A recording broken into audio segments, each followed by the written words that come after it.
Call to order the meeting of the Minnehaha Creek Watershed District Board of Managers, May 27th, 2021.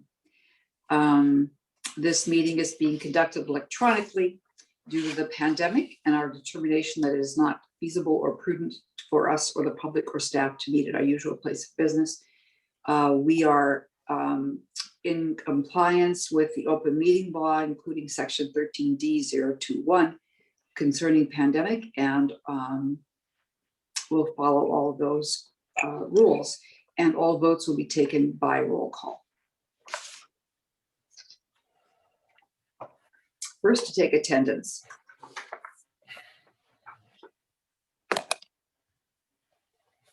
Manager Miller?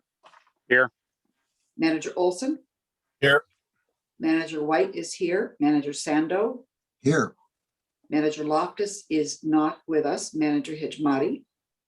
Here. Manager Maxwell? Here. Thank you.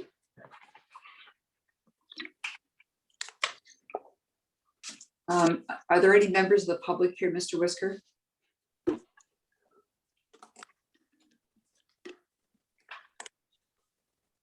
There are not, President White.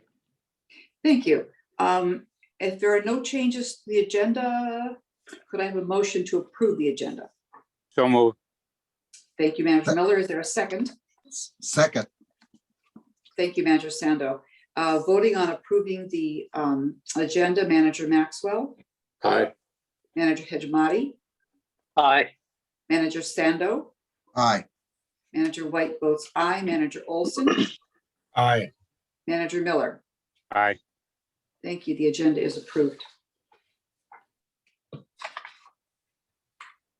On the consent agenda, we have approval of the minutes of the May 13th, 2021 board meeting and approval of check registers for the general checking account, surety account, and wire transfers, as well as one resolution, 21037, authorization to trade in one vehicle and purchase a new vehicle. Is there a motion to approve the consent agenda? Move approval. Manager Miller, is there a second?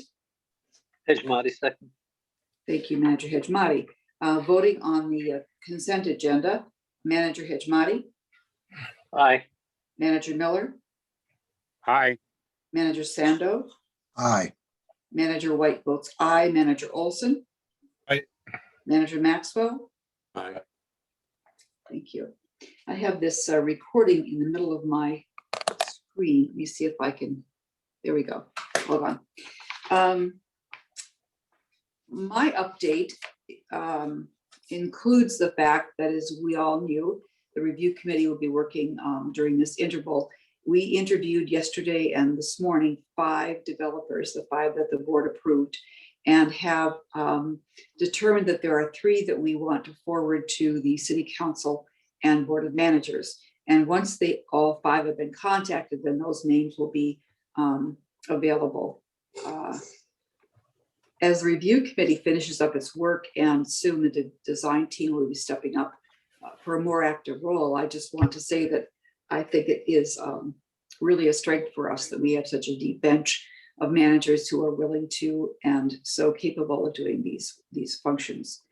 I've also attended the meetings that that Mr. Whisker referenced for members of the committee that reviews the LCCMR grants.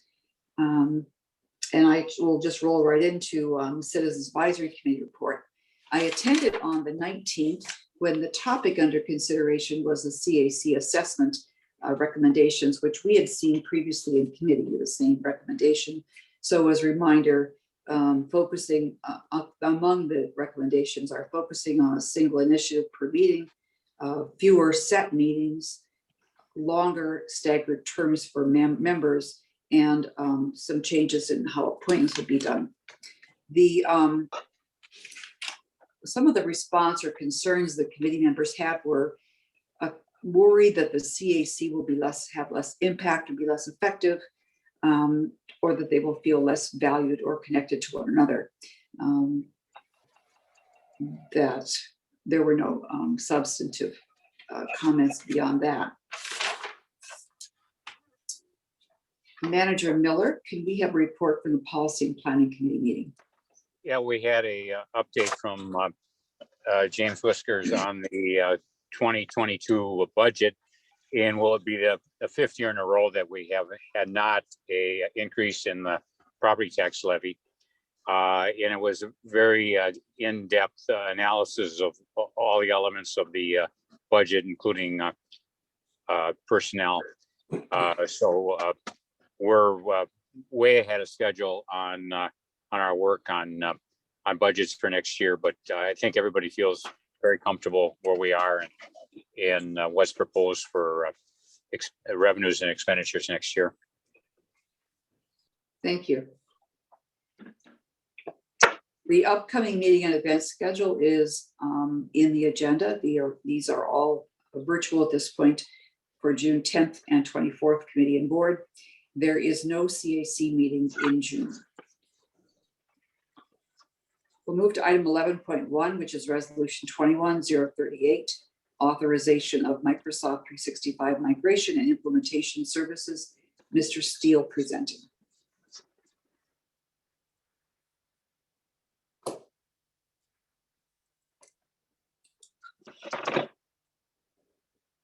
Thank you, President White. Just a little frozen here, but I think we're good now. Everybody hear me and see my screen? Yes. We can. Awesome. So tonight I will be presenting on agenda item 11.1, authorization of Microsoft 365 migration and implementation services. So that's really the project and the work that is needed to migrate the district from its current state of using Microsoft Office and hosting an in-office email exchange server to migrating to the cloud-based platform of Microsoft 365. And I'll describe all that in a little bit more detail coming up here.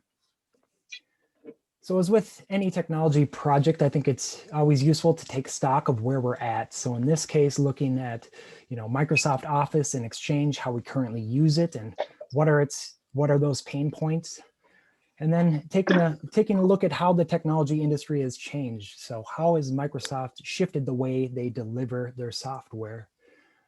Detail where we are trying to go specifically. What value Microsoft 365 brings to the organization, and then to detail how we get there. So, the project plan and the associated costs. So district staff use the productivity tools that are provided through Microsoft Office. We're all likely pretty familiar with these tools, everything from Microsoft Word, Excel, PowerPoint, Outlook. They're pretty standard applications used by many, if not all, organizations in both public and private sectors. We use these tools for our day-to-day tasks. I think everybody across the organization uses them, daily. But they're also critical for some of our really important work. We use Excel for developing and refining our budget. We use Word for authoring letters of support and vendor contracts. We use Outlook for emailing. Not just for internal coordination, but also with the public, with our partners, engaging and emailing with external stakeholders and policymakers. So currently the district is using Microsoft Office 2013. And as part of that, we also have Exchange 2013. So Exchange is the email server which lives in that dark room in the basement at the office and handles all of our incoming and outgoing email. So the software is, 8 years old, and there are some definite pain points with it. If someone is, editing a document, and you need to get in there and make some edits or changes, you can't. You're locked out. So it's either you have to wait until they're done, then go in and make changes, or you save a copy and then have to go back in and consolidate all your changes into the master original version. So it's not very conducive for a highly collaborative organization like ours. And we've been working remote for over a year now, and to access documents on our server, like a Word document or Excel file, we have to connect securely to the server from our homes. And that works. Sometimes it's slow and clunky, but it's just another hoop that we have to jump through just to get to a point where we can start using our work while we are remote. And if you're on the go and you just have your phone and you need to access a document, you're pretty much out of luck. You either have to have someone email it to you, or you have to wait until you're able to connect to the network. And then we have the Exchange server. So operating and maintaining our own email server is a resource intensive thing.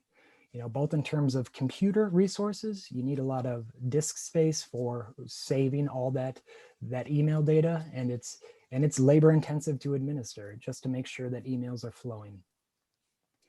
And it's also a risk in a security sense. Just as an example, in the last 3 or 4 months, we had to roll out critical patches to close some vulnerabilities that were being exploited by nation state actors. We were lucky; all of our scans came back clean, but some other government agencies weren't as lucky. So it is a risk, and it's a growing risk. And if anything ever, any security alerts pop up, we have to basically immediately move, schedule downtime to apply those security patches. So since 2013, there's been a lot of change. Microsoft has really shifted the way they offer their licenses, both for Office and Exchange. It used to be, just a one-time purchase. You buy as many licenses for how many users you have, you install it, you ride out the next, 5-10 years until you're ready to make another bulk purchase and upgrade to the latest version. But they've moved to a subscription-based model where you pay, for each license monthly. Kind of the trade-off with that model is that you're not waiting for the next version and upgrading to get all the latest features. When you're the subscription-based model, you have access to all the new tools and functionality as soon as they're rolled out by Microsoft. That's basically what you get with the monthly subscription model. But probably the bigger shift has been the growth of cloud services. And I know we've all heard of the cloud, but it's nothing that fancy. It's just a data center that's full of servers that are owned and operated by, a company, in this case, Microsoft. So, with these changes, Microsoft Office and Exchange have morphed into Microsoft 365, which includes all those productivity tools I mentioned, like Excel and Word. And also a bunch more, which I will touch on some of them here in just a minute. So what that really means for the data, for our data, our emails, Excel files, or PowerPoints, whatever it may be, is that it can live in the cloud on Microsoft servers, not just on our server, which makes it accessible from anywhere in the world without needing to connect securely to our system.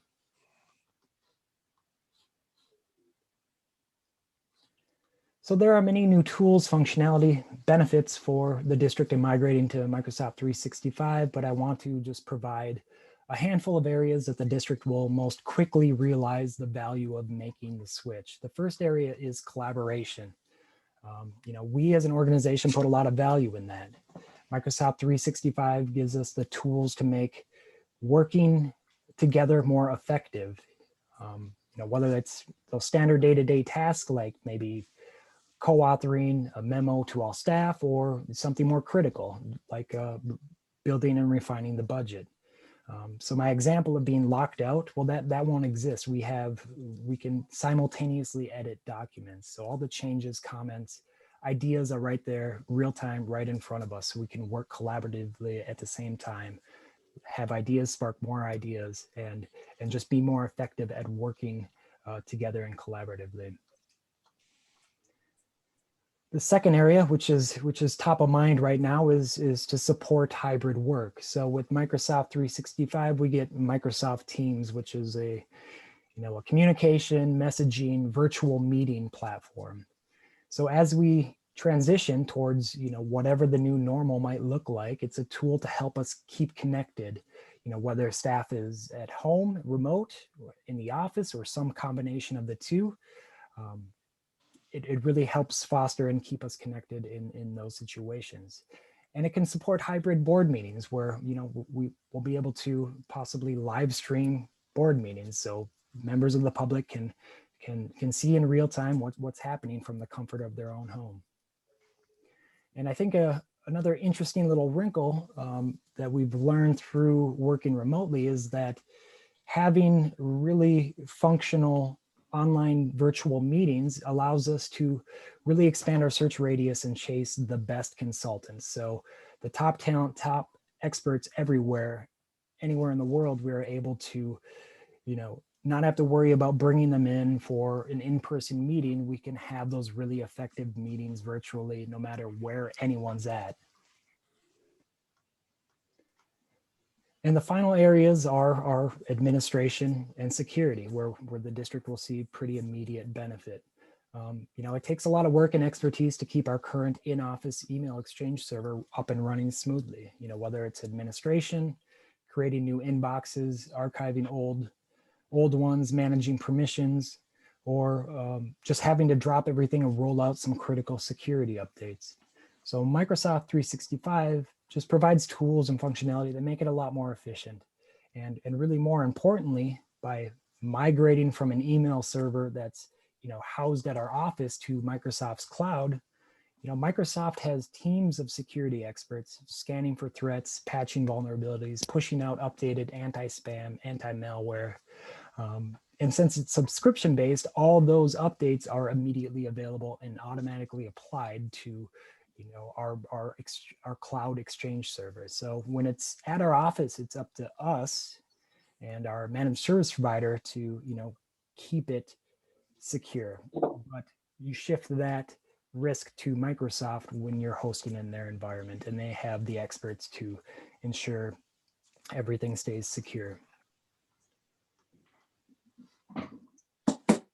But to get to 365, it takes some knowledge and expertise. So Solution Builders, who is our new managed service provider, they have the experience and the technical expertise to in completing similar projects for various clients. And they will lead the district through migrating and implementing Microsoft 365. So the project has 3 phases. We have the planning, where we're doing a deep dive discovery to scope out exactly how implementation will occur. So finalizing licenses and backup solutions, all the configuration settings, document syncing, virtual meeting spaces, and of course, setting up the training schedule. And then it's implementation. So we set up the cloud, we're adding users, making all those configurations, including security settings, migrating the data from our server in the office into the cloud, into Microsoft servers, and rolling out these tools to the users, and then providing a base level training for everyone. And then it's project closeout, where once our email in and out is being handled by Microsoft servers in the cloud, we can retire our in-office email server. So that frees up some of those server resources for use by other district technology investments. So GIS, Whiskey, data automation pipelines, remote sensing data collection through things like ResNet. It frees up those resources to be used by those applications. And then, of course, some of the advanced user training to make sure that we're really getting value and use out of all of those new tools and out of that new functionality that is provided through 365. So overall, start to finish, the project will take about 8 weeks, wrapping up in early July. And the migration and implementation services from Solution Builders is not to exceed $17,385. As with most technology investments, there's ongoing maintenance and licensing costs, since it's a monthly subscription. And we have those monthly costs. And since the data some of the data will live in the cloud, backups are a little bit different than what we use to handle data that's on our servers. So the estimates for 365 licensing are $550 a month, and the backups, our cloud backups, are estimated at $160 per month. So we'll finalize those numbers through the planning phase, but through our initial research and initial due diligence, I think they're really solid estimates, and I don't anticipate much, if any, fluctuation from those numbers. this is a project that we've been thinking about for a long time and has been planned and budgeted for in 2021, including all of the migration implementation costs, as well as the licenses and backup costs as well.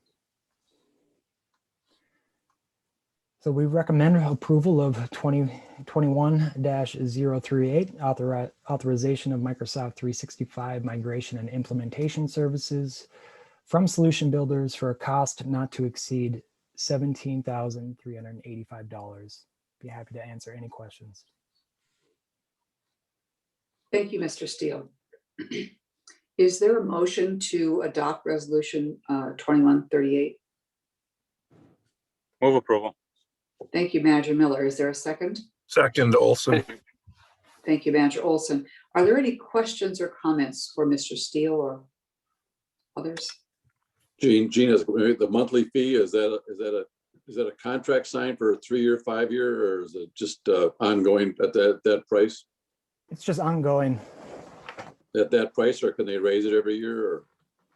Or That I'm not sure of. I'm sure there is fluctuations, but it's such a big product that I haven't seen a ton in the last, thinking about this for the last year and a half. There hasn't been a ton of fluctuation. all right, thank you. Manager Miller? My knowledge of this is not equal to a third grader, but the cloud, I presume it's located in some building someplace. Do they have a backup to the cloud?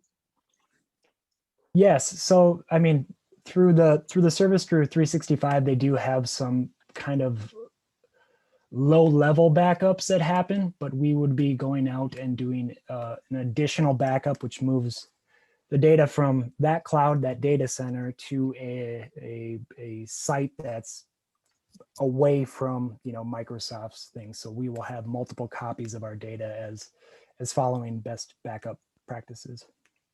Thank you. Thank you, Mr. Steele. Can you stop your screen sharing, Mr. Steele? Oh, yep. I'm sorry. I like that picture, but Manager Hejmati, did I hear your voice? Yes, Go ahead.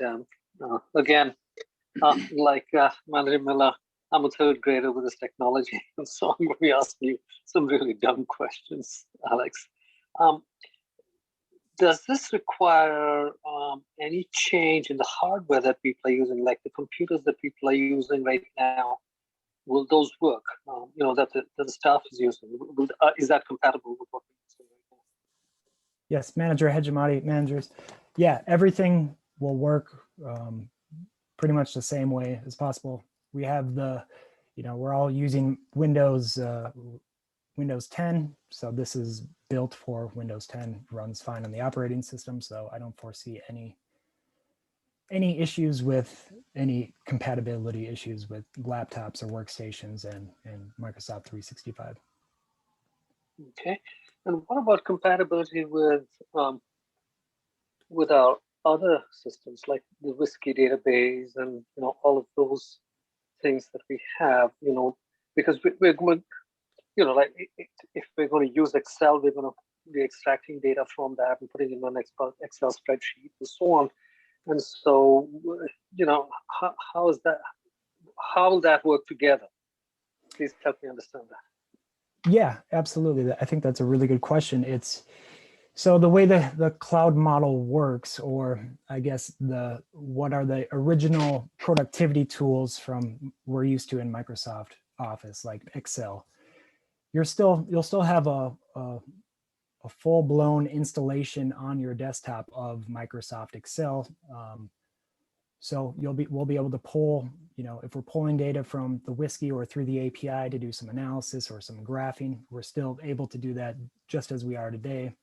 We just have the option to basically work with data in a web browser or on your mobile phone or a tablet as well. So it's kind of a two-prong offering where we do have the hard downloaded or the hard installed software on our desktops, but we also have even more ability to save documents that might be out in the cloud, and then they sync back to the server, so they're always the same, and be able to kind of access those through whatever device that we want to view and utilize.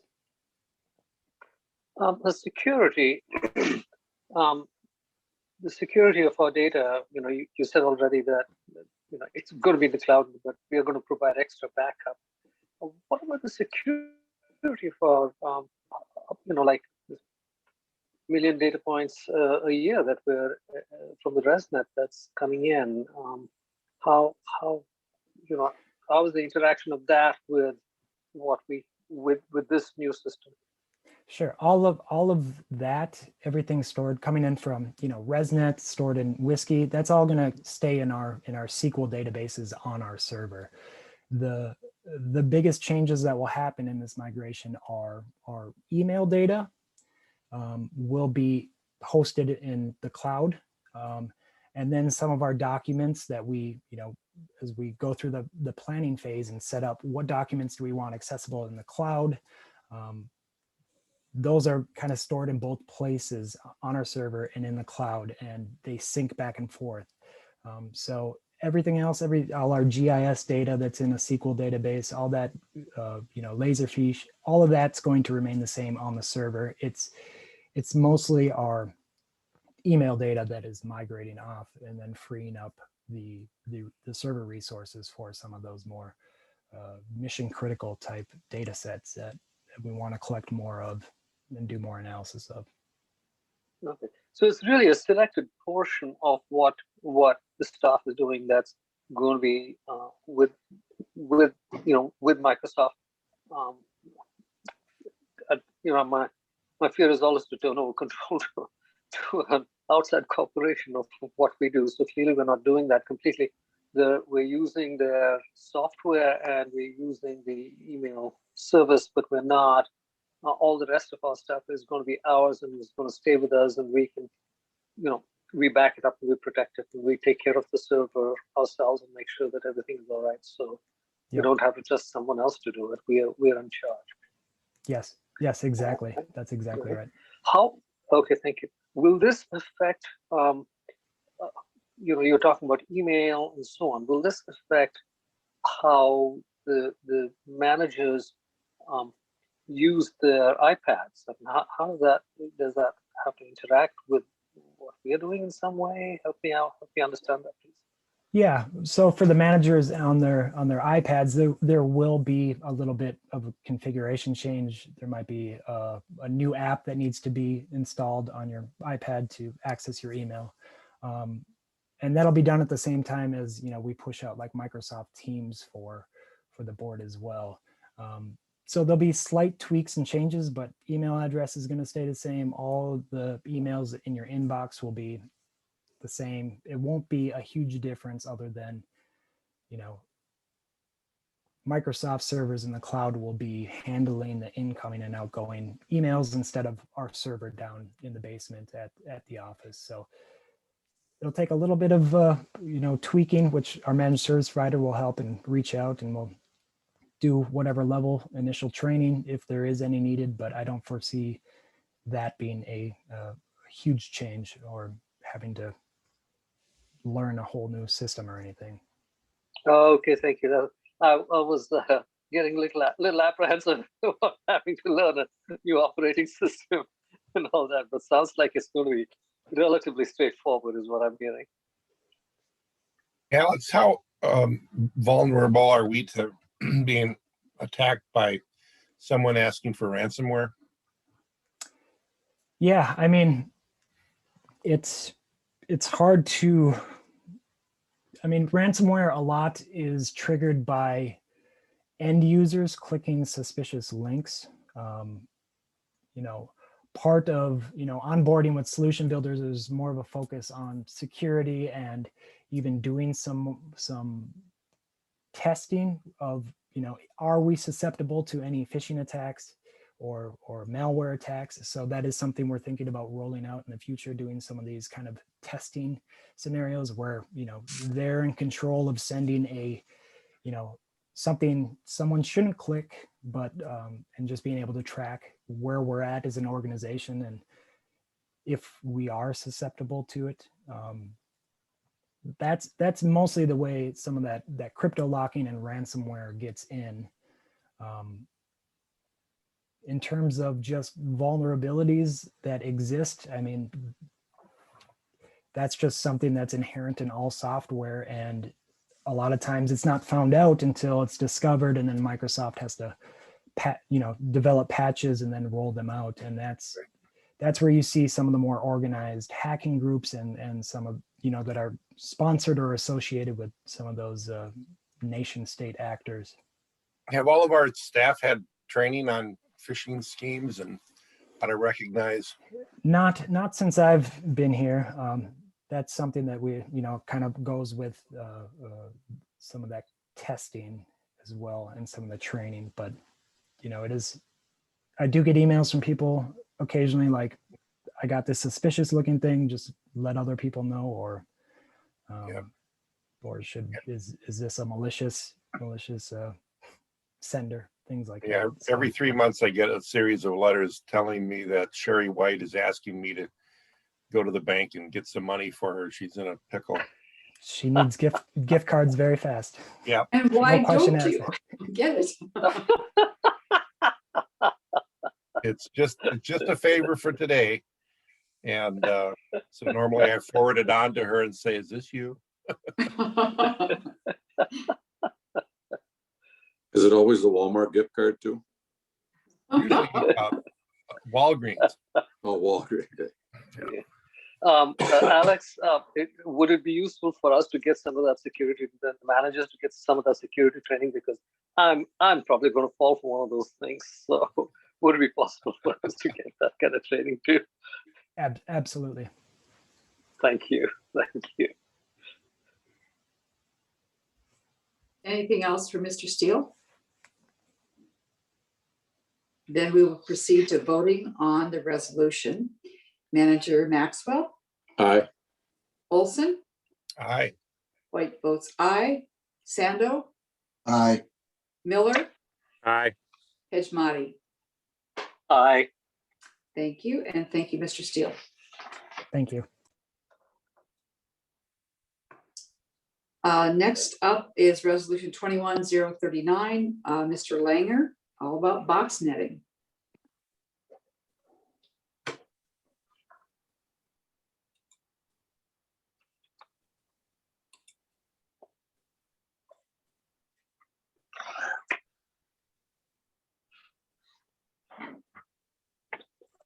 Apologies, I had it on mute. Good evening, President White, Board of Managers. I take it you can all see my screen. Yes. Perfect. Yes, we can. Thank you. Great. Tonight I have a presentation titled Authorization to Contract for 2021 Box Netting in Parley Lake. Overview for tonight's presentation. Thought it would be good to ground the group of managers into the 6 Mile Creek Halsted Bay Carp Management Project.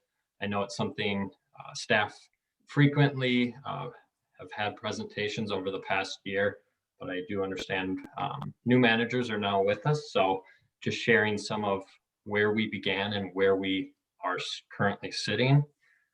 From there, transition into our removal plans for the 2021 calendar year. And I do want to call it specific notification that with addressing the calendar year plans, I'm hoping to bring forward or future removal items through consent rather than pulling together a presentation, but happy to do so down the road too. I just want to make that known. And then more specifically tonight, one of those strategies is 2021 box netting. So I'll dive into specifics of that, ultimately ending with a request for board action to contract for service. So, to start off, at the end of 2016, the district was concluding a diagnostic study with the University of Minnesota in which carp were in fact identified as a sub-watershed wide concern. That same diagnostic effort developed a strategy to remediate the situation and prevent it from occurring again in the future. That strategy took on 3 key facets. The first was to prevent carp recruitment.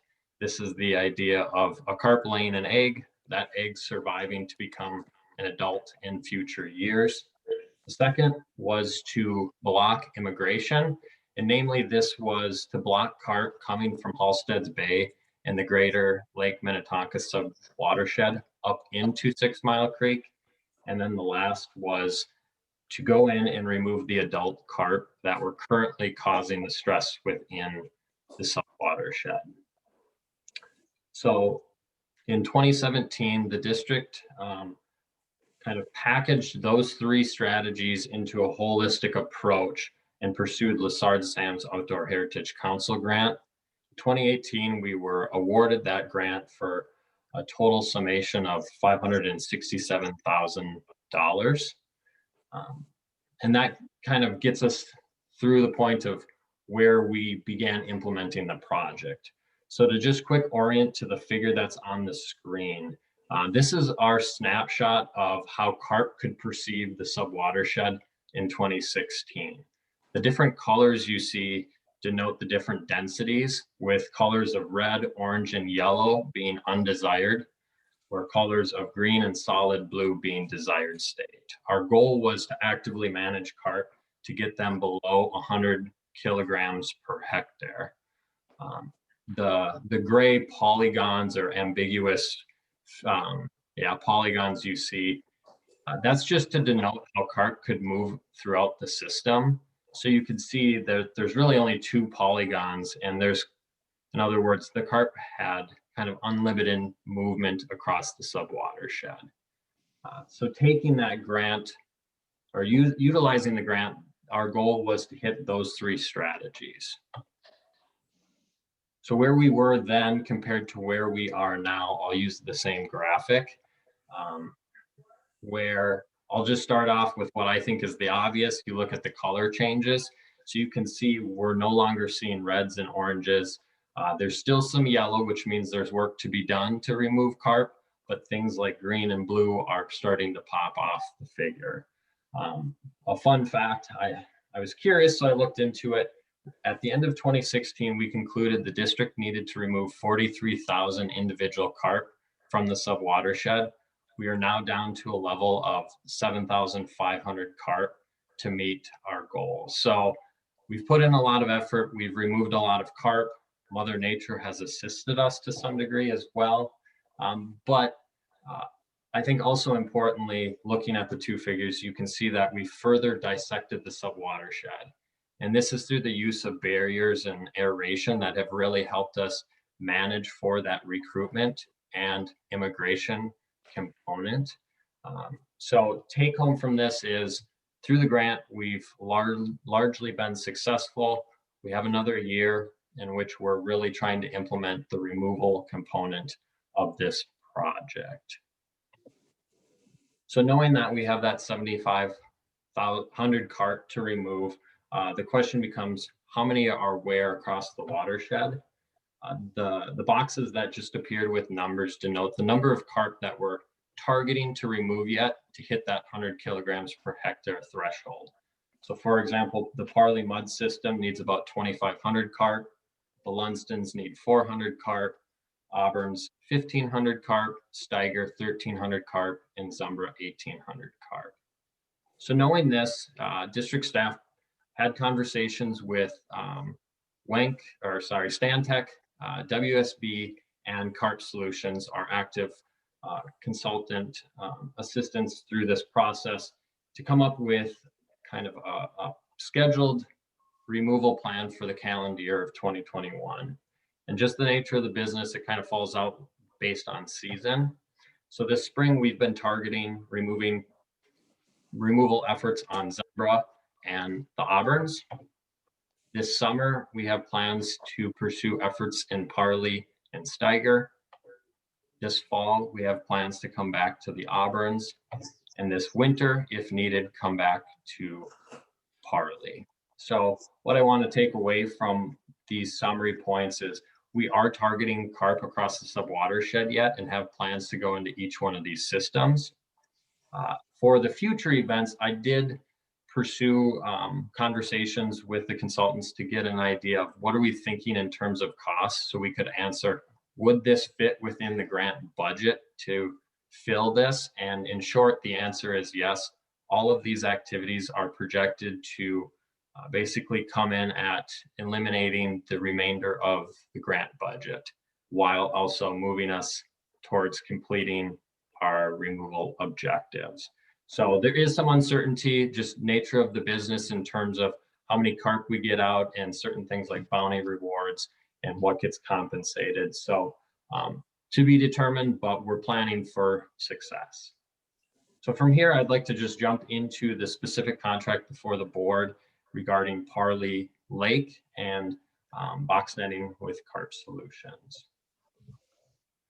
So very briefly, just to recap, Parley Lake was one of our lakes with extremely high abundances of carp. We found two techniques that are very successful at removing carp, and that is winter seining and summer box netting. The last time I was before the board, I was seeking approval for winter contracts, and we were able to execute that on Parley Lake this winter. And it's been the most successful removal event we've had to date, where in one effort, we filled 2.5 semis worth of carp out of the lake, which equated to roughly 50,000 pounds. But given that we're approaching summer, not winter, we are pivoting our technique back to box netting, which has been very successful for us in the past. The contract and how it's going to be executed is very similar as it has been in the past, where nets are placed in the water, corn bait is used to attract carp into these areas.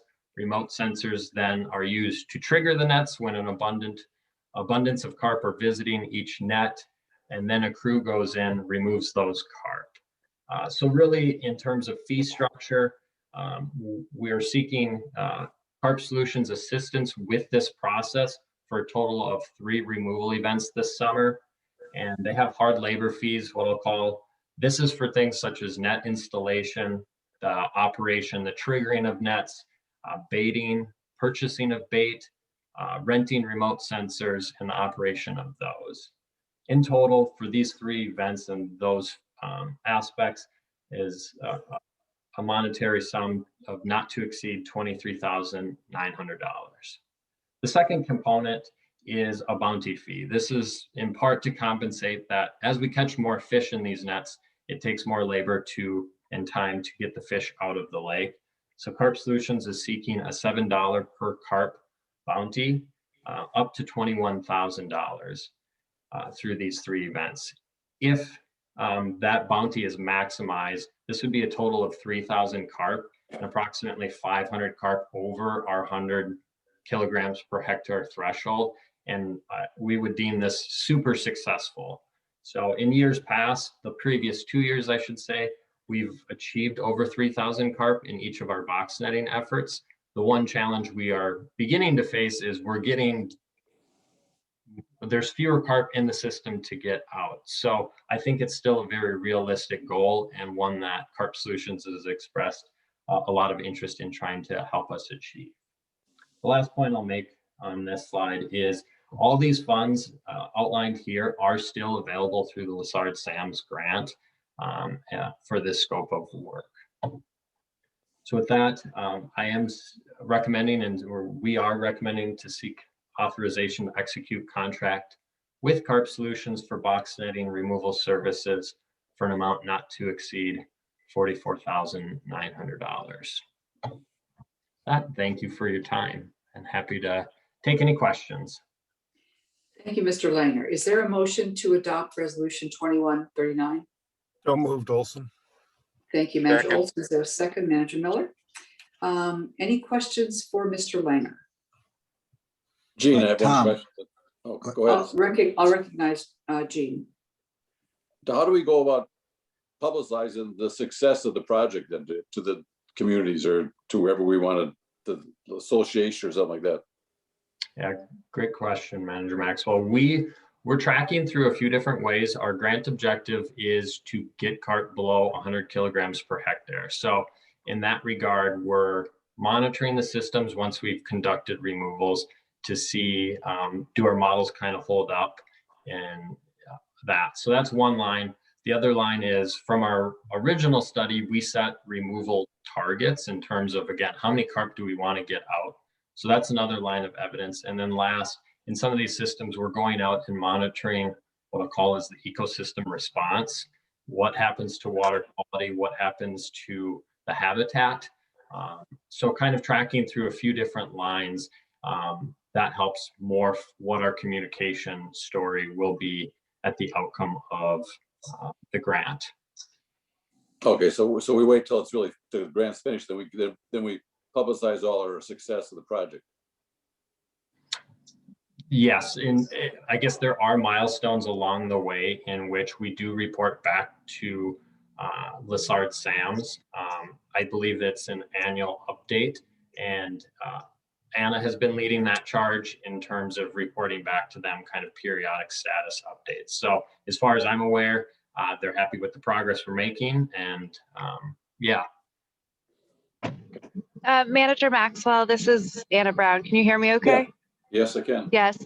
So just to add on a little bit, we are going to be working at this point probably with a communication consultant as we're sort of finishing out the grant to put together a plan to really talk about, report on, and highlight our success with the program.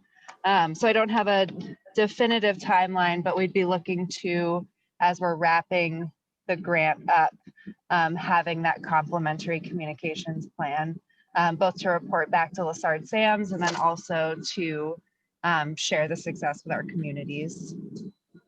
Thank you, because it's really important to show, celebrate success when you have it. Gene, one of the things we Absolutely.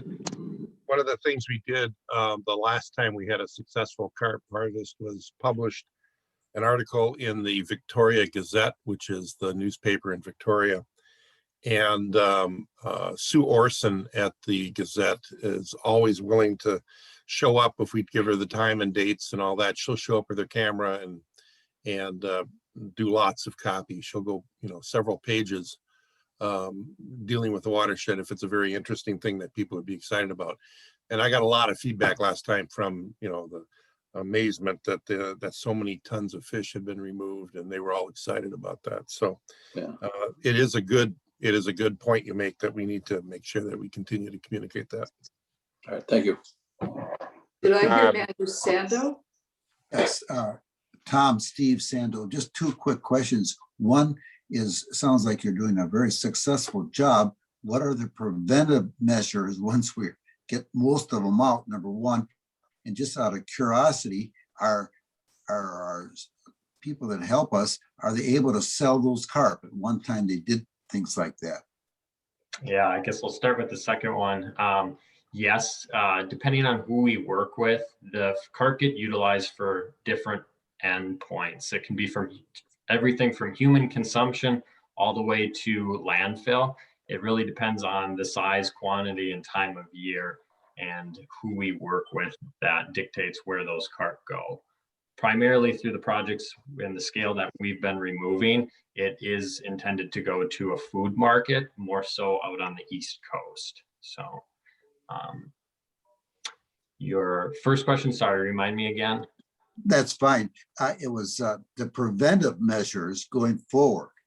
Yeah, so in large part, the use of barriers and aeration across the subwatershed were discussed as part of the strategy to ensure once we got the carp out that they wouldn't likely come back. There is a long history of outstate DNR offices starting because of carp removals, but the one thing that they weren't doing was necessarily preventing carp from coming back into the system. So they would go out, remove carp, come back a year later, and there would be just as many carp. So for us, we're viewing the barriers in our operation and maintenance of those, along with winter aeration, as key components to ensuring sustainability of low carp populations once we achieve them. Thank you. I got a question. Go ahead. These numbers seem to be pretty specific. 1,800 carp here and 2,000 there. And I know that we've had just a tremendous amount of information to base our strategies on with the tracking through the markings of the fish. But how confident are we in these numbers? They seem awfully specific. And is it based on science or guesses? Yeah, great question. I would say it's more based on science than guess. Where one thing we are doing this year is we have been doing periodic monitoring checks depending on the systems that we have been doing removals in. This year, because of kind of wrapping up the grant, one thing we want to do in R&M is go back to each of these systems and not necessarily repeat the thoroughness of the original diagnostic study, because that was a 3-year process. But in a given year, we want to go back and conduct our surveys multiple times so that we do build some level of what I'll call statistical robustness, so that we can more concretely trust the numbers that we're getting back in terms of estimates. Again, that along with we're trying to track the results through multiple lines of evidence. And those are hopefully be all kind of pointing to the same direction of these numbers. In terms of specifically 1,800, I did some rounding just to make it look a little cleaner on the screen than provide the exact population of what the modeling would tell us. But yeah. But it's all based on the original format for the analysis. So we're not modifying it to justify, closing out the project or anything like that. Correct. Yeah, we are using developed models that were used in the original diagnostic. We're implementing the same monitoring and modeling techniques throughout the project, and again now this upcoming open water season, so that it's an apples to apples comparison. Great, thank you. Are there other questions for Mr. Langer?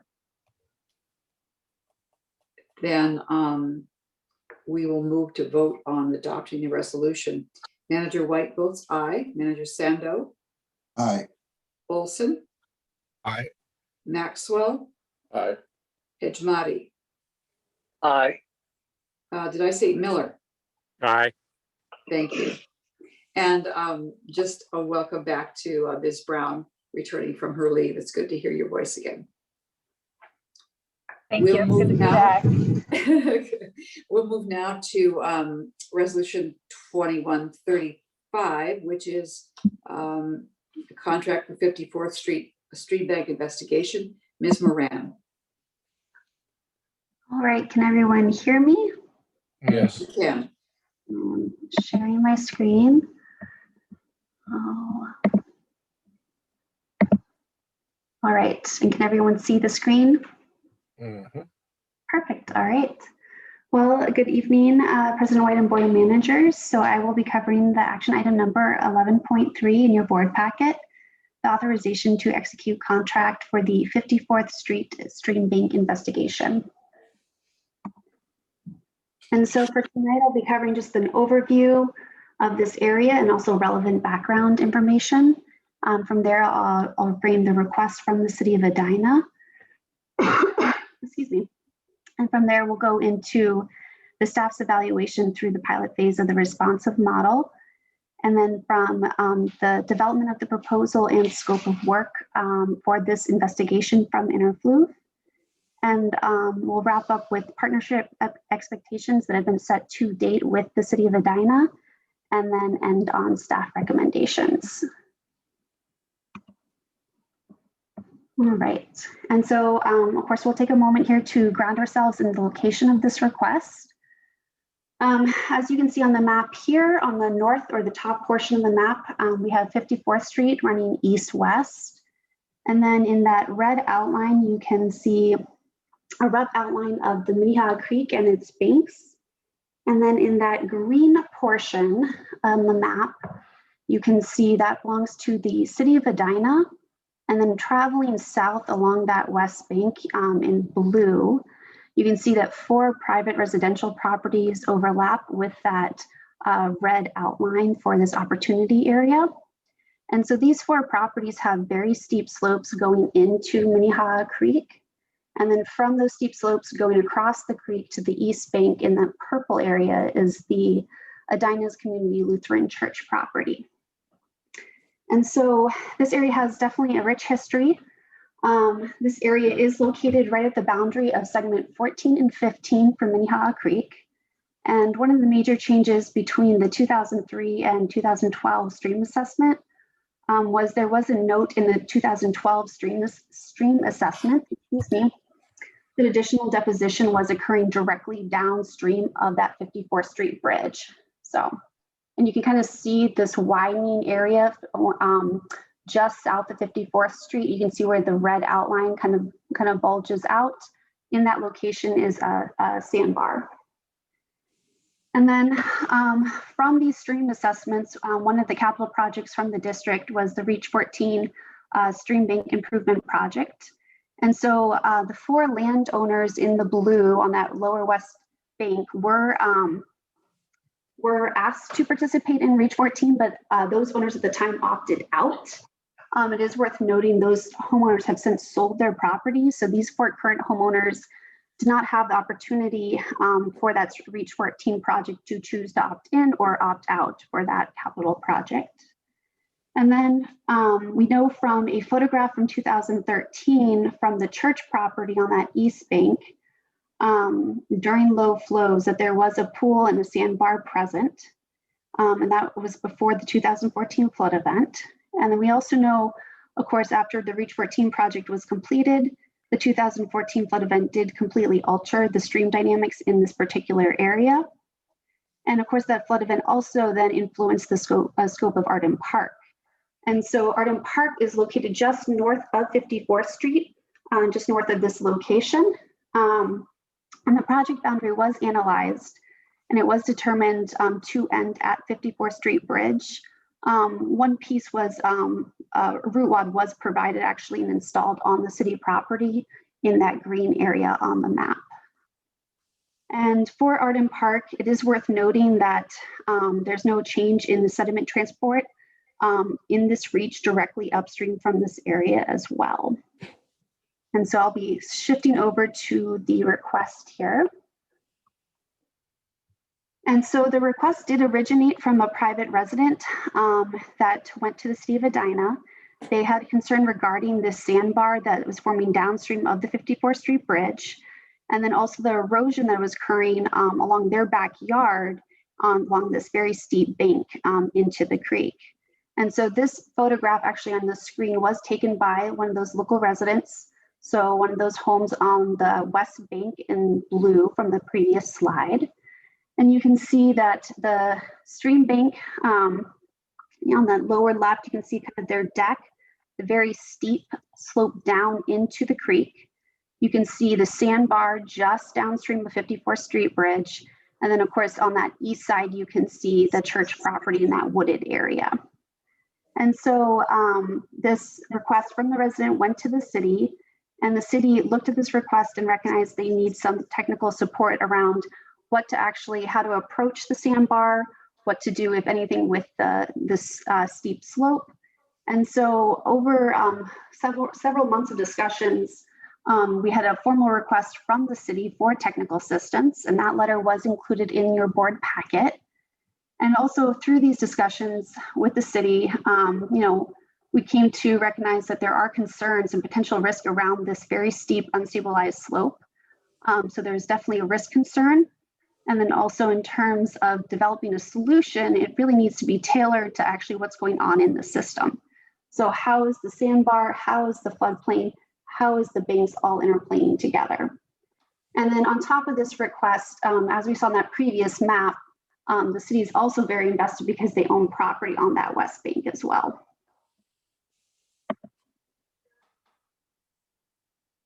And then through this request, this was vetted through the district's pilot phase of the responsive model. And so the identification came through the city. They requested service.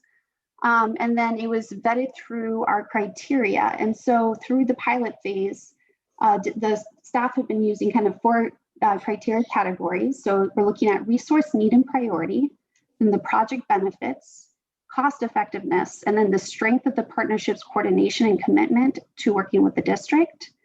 And so by the staff taking this cross-departmental team, they applied these 4 criteria and then vetted it through the staff to come up with this recommended response. And so part of this evaluation, we also had staff conduct a site visit as well to actually go out and observe the channel conditions.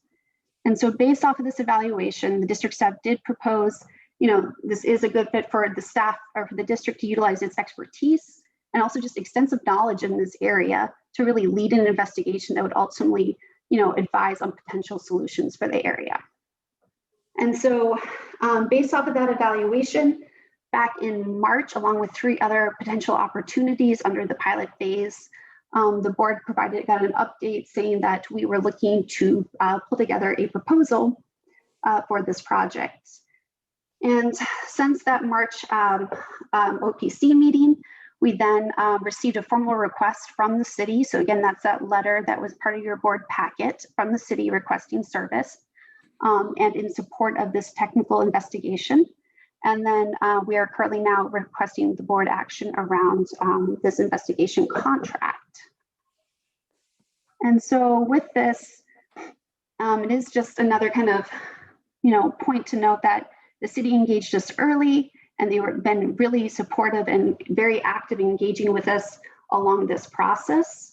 And so we're really this investigation is just extremely targeted. We're not looking to do a broad assessment in this area. We're really looking just to figure out what exactly is happening, how severe is an issue for slope failure, and is it something that could happen in 1 year, 5 years, 20 years, or not at all. And so through that evaluation, some of the main takeaways that's probably worth just talking through right here is, we know there's been high flows that have resulted in bank erosion. There's undercut banks, there's been deposition in this area. We also recognize, and from our understanding and talking with the city as well, that we just need more information to really understand what is the scope and extent of solutions. And then of course, we have this very strong history of partnership with the city of Edina.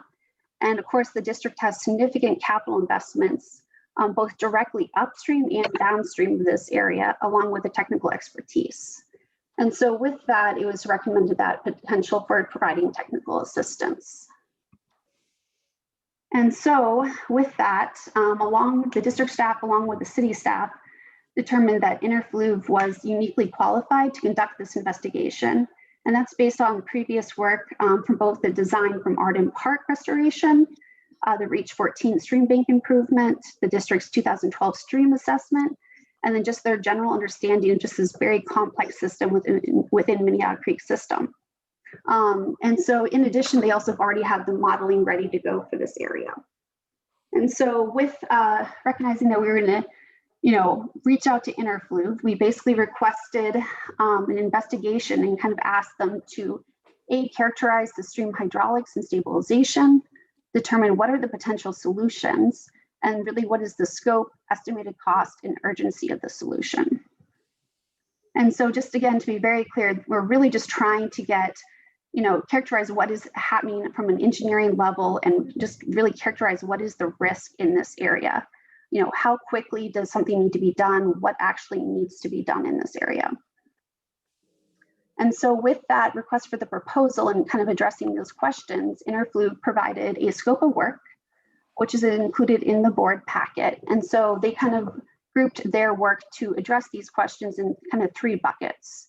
So the first is the site review. So really looking and doing the topographical survey, geotech work, and a historical review. And then the second bucket is really doing an analysis and then the hydraulic modeling to really understand what is at play, what is going on. And then all of that would be wrapped up into a tech memo. And so for this proposal, the total lump sum is $38,600. The city of Edina has said they will provide $7,000 to cover topographic survey costs, and that would be provided as an upfront lump sum upon approval of this contract.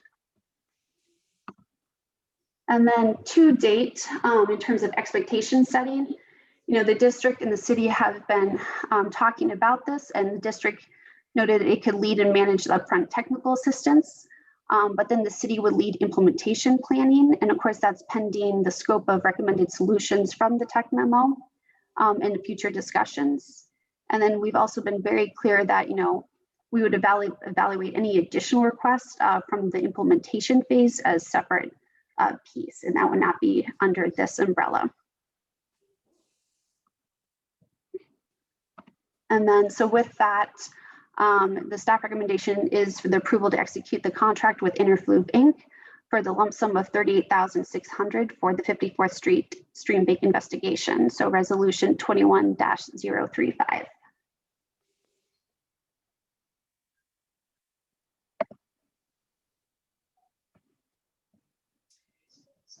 Move approval. Thank you, Ms. Moran. Manager Miller moves approval. Is there a second?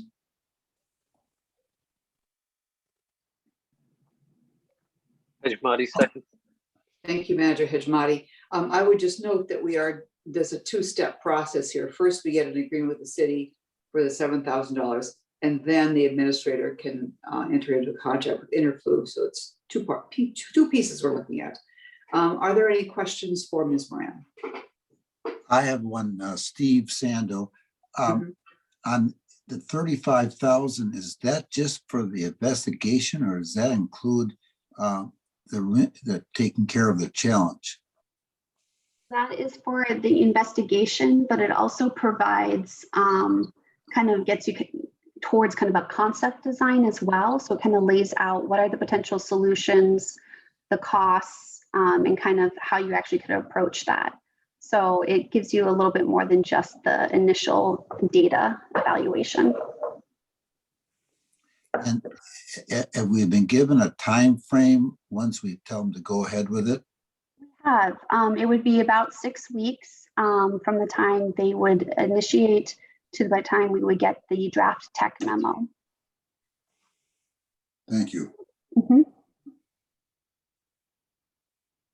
Are there other questions for Ms. Moran? If not, then we will go to voting on adopting this resolution. Manager White votes aye. Sando? Aye. Loftus?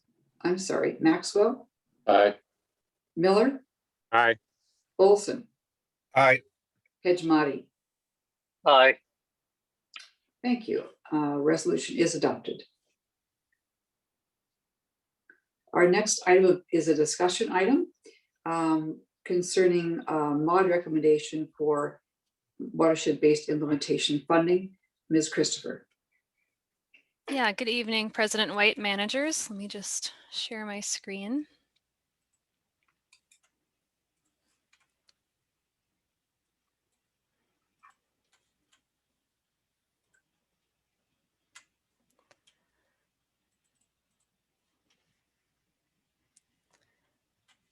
All right.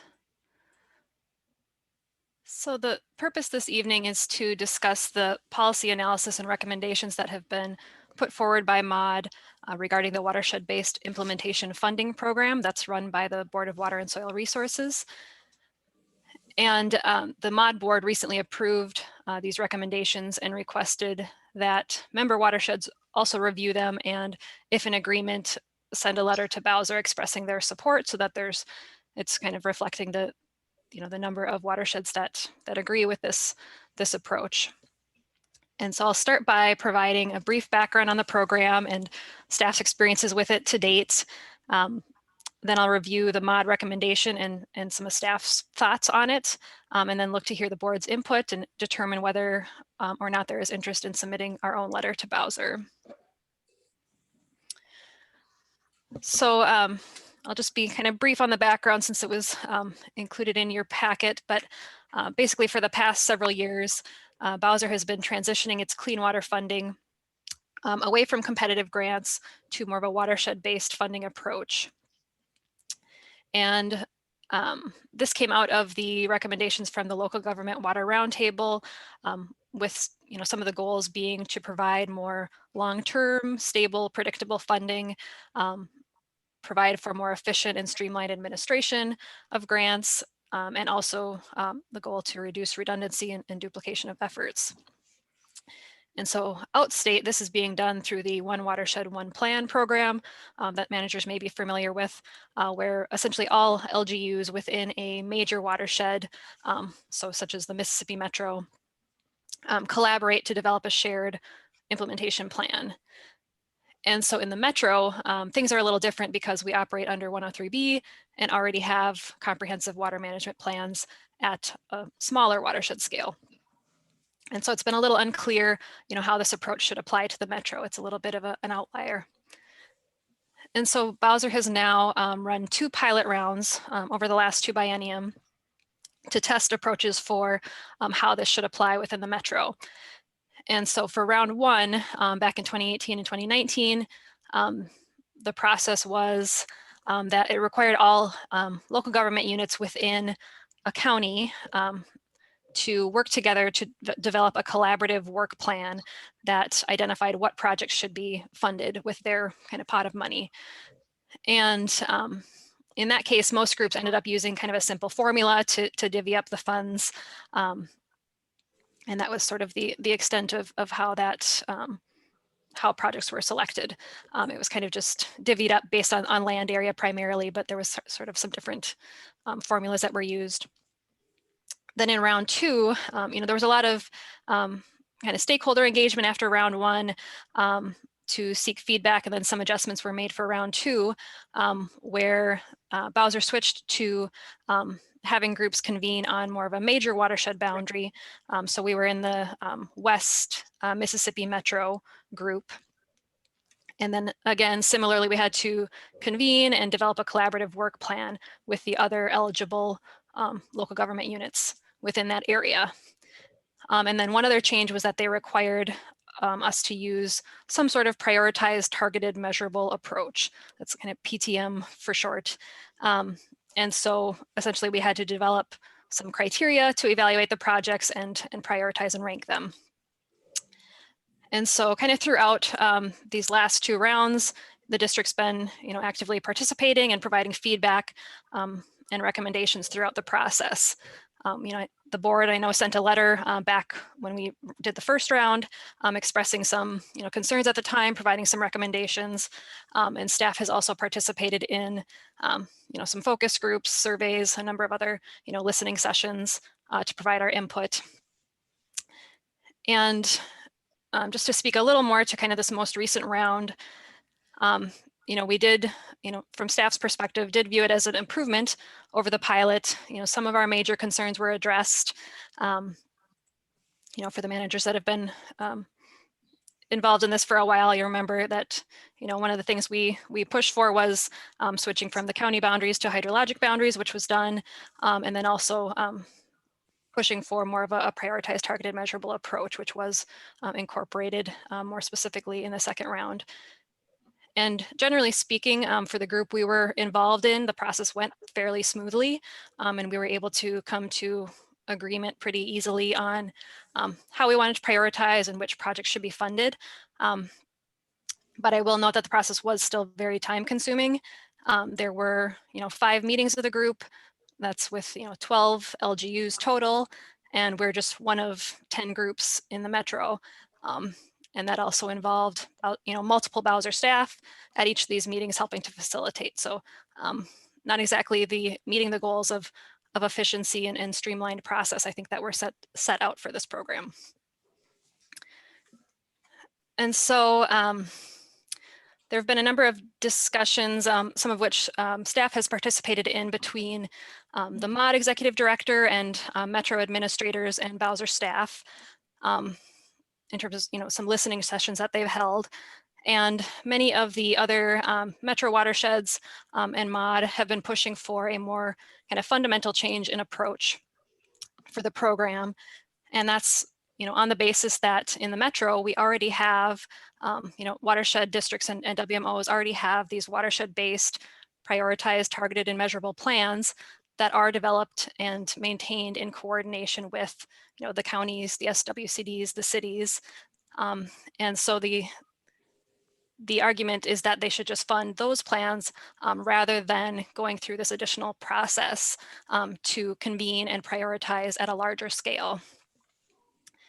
And so with this proposal, the watershed districts and WMOs would essentially be the decider on how the funds get allocated and distributed based on their own existing plans.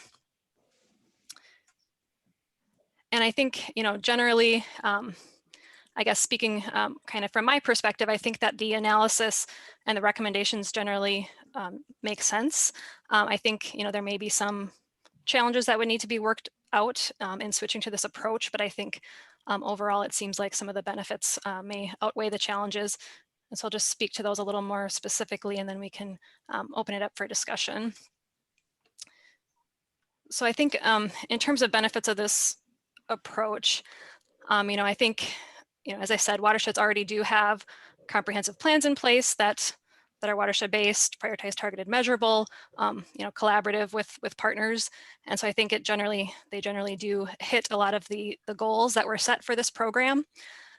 And I think, generally speaking, it makes sense to continue to invest and strengthen the framework that already exists within the Metro. And certainly, moving this direction would make the process much more efficient for both local government units and for Bowser, and reduce a lot of the duplication of efforts. It would also be would provide more stable and predictable funding, at least for the watersheds. And then the last bullet I've got there in terms of benefits is that, one of the issues we have with kind of the idea of convening and collaborating at this larger scale in the Metro is that, our plans are kind of targeted towards our local resources. We're not all, kind of working and prioritizing our projects based on what it does for the Mississippi. So we're not all kind of focused on a shared resource in the same way that, some of these plans are being developed outstate. And so that just kind of makes the collaboration and prioritization piece a little more challenging. So, kind of on the other side, I've got, some of the challenges or concerns that either we've heard, from Bowser or that, we kind of see as staff. The first is that, kind of the main one that we've heard from Bowser against this approach is that other LGUs, like the counties, the SWCDs, would have less direct access and kind of say in what the funding gets awarded to. And whereas under the current approach, everyone kind of has an equal vote in terms of which projects get prioritized. And I think, kind of, again, the argument for it is that it is, the explicit charge of watersheds to plan and prioritize at a watershed scale and kind of make those difficult decisions about what should be prioritized. And most, if not all, watersheds do have mechanisms for coordinating and soliciting project ideas. So in our case, we do that through the development of our 10-year plans, as well as annual distribution of the CIP. And then we also have coordination plans in place with most of our partners that involve annual meetings or other ways of sharing information about project opportunities, as well as the responsive model that's being developed. And so one solution would be to make sure that there are adequate processes in place to for that type of coordination to happen if it's not already. Second issue I know that has been flagged is there is some, I think, lack of clarity around what it would mean for LGUs that are on the Metro border. So you may have noticed in the analysis that was done, there's sort of a distinction between two of the options where one has 33, funding going towards the 33 total watersheds within the Metro, and the other is for 23, which excludes any that are sort of on the fringe and could be part of a one watershed, one plan. And so I don't have a complete grasp on the status and situation of each of those 10, but my understanding is that some of those may not currently be eligible for funding, or depending on the status of those planning efforts and how exactly the boundaries are drawn, there may need to be some kind of transition period to make sure that everyone is covered by One Watershed, One Plan or through this Metro funding approach. And then the third potential challenge I've got there is whether there's just kind of enough money to go around with this approach. And I think particularly for smaller watersheds, they may end up receiving fairly small allocations. Because I think, generally the approach has been to distribute it based primarily on land area. Or I think Bowser's most recent formula has been a combination of land area and kind of water resource area.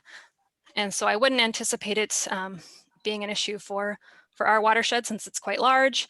But for some of the smaller ones, this type of approach may mean that they're getting a pretty small allocation. And I have not yet seen anyone kind of run the numbers to see whether that would actually be a feasible approach.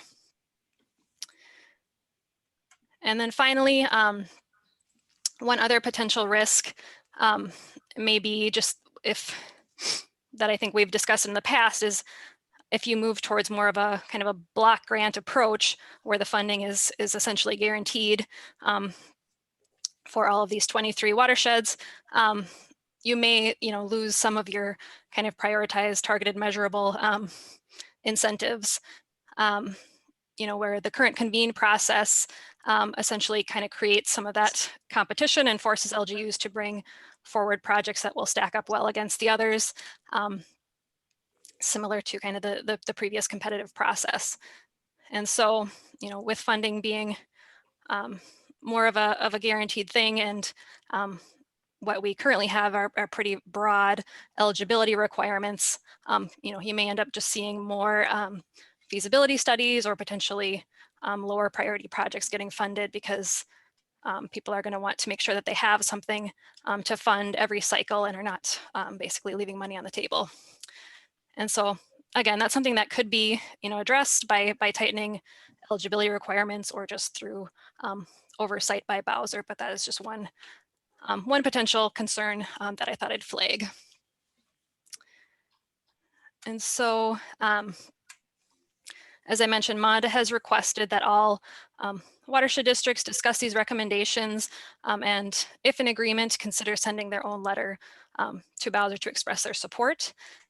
And as I've outlined, I think from my perspective, I would generally support the recommendation.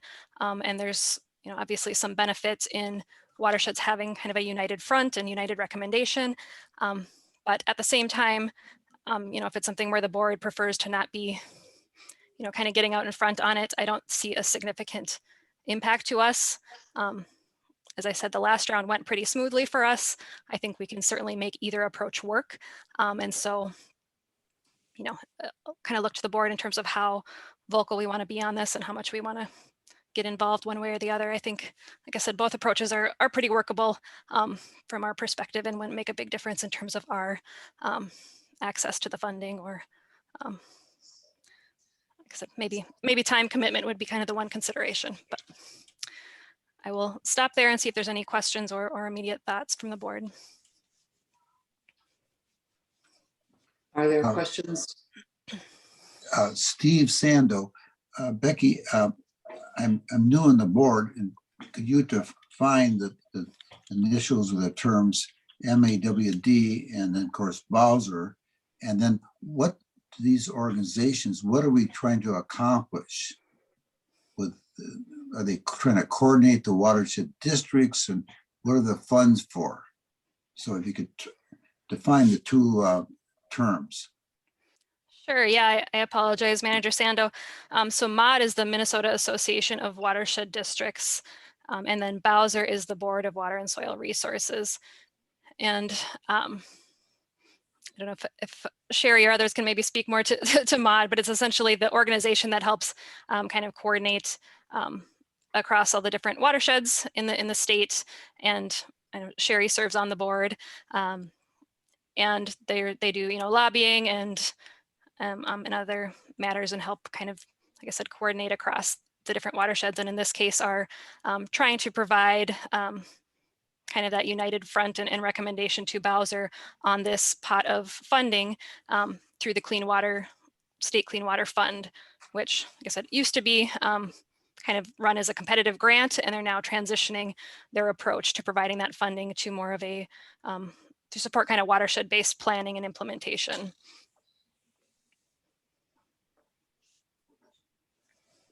I can take that prompt from you, Becky. MAUD is a 501c4, which is a lobbying organization or advocacy organization. So their entire focus has been to advocate on behalf of watershed districts throughout the state. It is a member organization, so not every watershed chooses to belong, but we are a member. And Bowser is a government agency, which is this sort of supervisory or coordinating for watershed districts and soil and water conservation district, which are a county function. So it's an advocacy organization and a governmental body. Thank Also, you. for Steve, that answer. we report to Bowser, so our plans go to Bowser.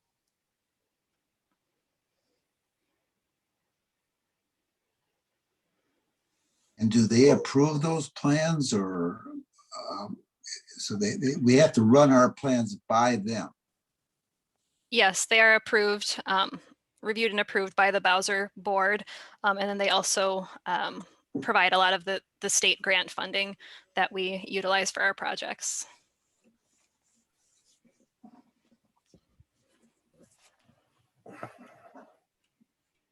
The request from MAUD about letter writing also said that it would be helpful to provide examples of how this affects your district. And Becky, you've just pretty much said it. We're good either way, or it's about the same. I think so. Like I said, I don't think it makes a major impact in terms of our access to the funding. And I think, like I said, if we were to go, like I said, we're already, I think, coordinating pretty effectively with the other LGUs, you know, whether the cities, the counties, the SWCDs. So I think we can certainly make a case that that is already being done effectively if we were to go the route of having the funding come directly to us. For instance, in this last round, we actually brought forward a project that the city of Medina is implementing in the Long Lake Creek subwatershed for the Woolsfeld Wood Ravine. So we, you know, brought that project through, but that was actually a city project. So I think I would see that, you know, happening on a routine basis, where we are kind of soliciting those project ideas with our partners and seeing which ones are going to be the best fit for that pot of funding. And I think, you know, on the flip side, like I said, this last round went pretty smoothly with the group I was involved with. I know that wasn't necessarily the case for all the groups based on what I've heard, but we established a pretty good set of criteria and we're able to kind of work through that pretty effectively. And so now that we've already done that once, I would hope that future years would be would go even smoother if we were to kind of keep with more of a status quo approach.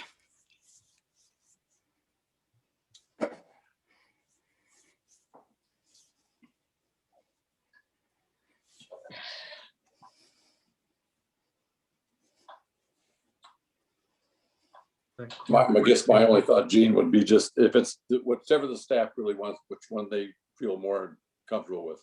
That's the one we should, if they want the letter, we should get the letter. If they say they don't want the letter, then we shouldn't write the letter. I think it should be staff driven completely. Well, I would interpose there briefly that it's been the board's position that they make decisions on where we're applying state level policy pressure. And so I think Becky's analysis is either way the program shakes out from Bowser, the Minnehaha Creek Watershed District won't be negatively impacted and we'll find a way to make it work. The question for the board is, do you want to basically be co-signing onto MAUD's policy and writing a letter to Bowser pushing MAUD's policy directive? And this is the same question we've asked on things like chloride legislation and other things. And the board's, you know, opted to use its brand sparingly. But as Becky mentioned, you've also written letters, you know, frustrated letters to Bowser on this policy in the past. So I don't think it's a huge decision, and it probably doesn't make a big difference either way, which might make the decision harder, paradoxically. But it's really a question for the board. If you want to back Maud or just stay quiet. I'm for us making a decision. I'm totally against the idea of staff determining our relationship with a state agency. But I'm totally neutral on it. I have no experience. You know, I think what we want to do is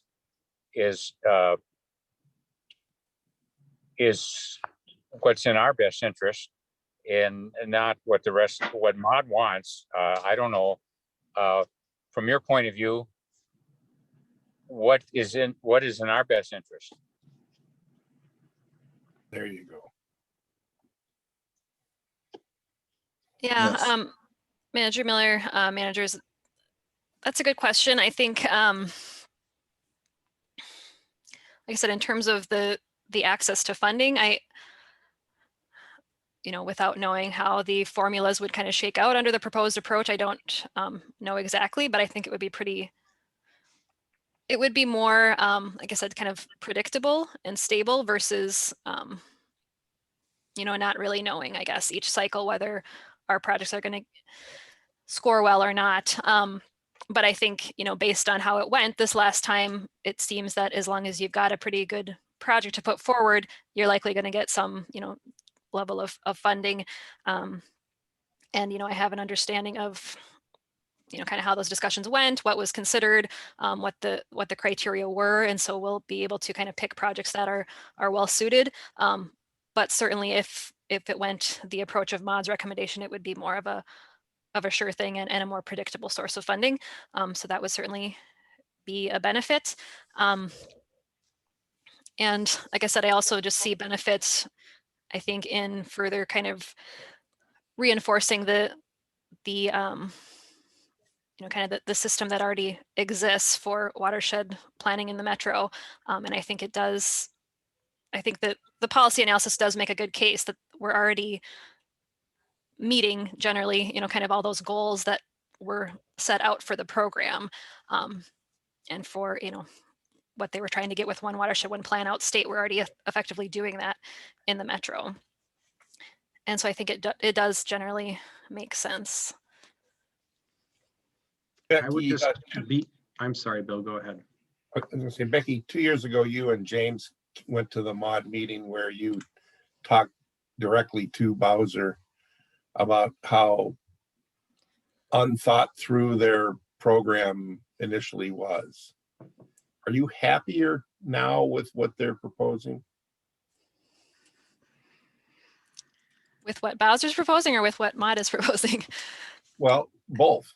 I mean, Maud's trying to influence Bowser, but is Bowser coming around, or is it more like James' comment, which says either way, we'll figure out how to work with it. We don't really care. I have a sense of that if I'm able to cut in line, Becky. I think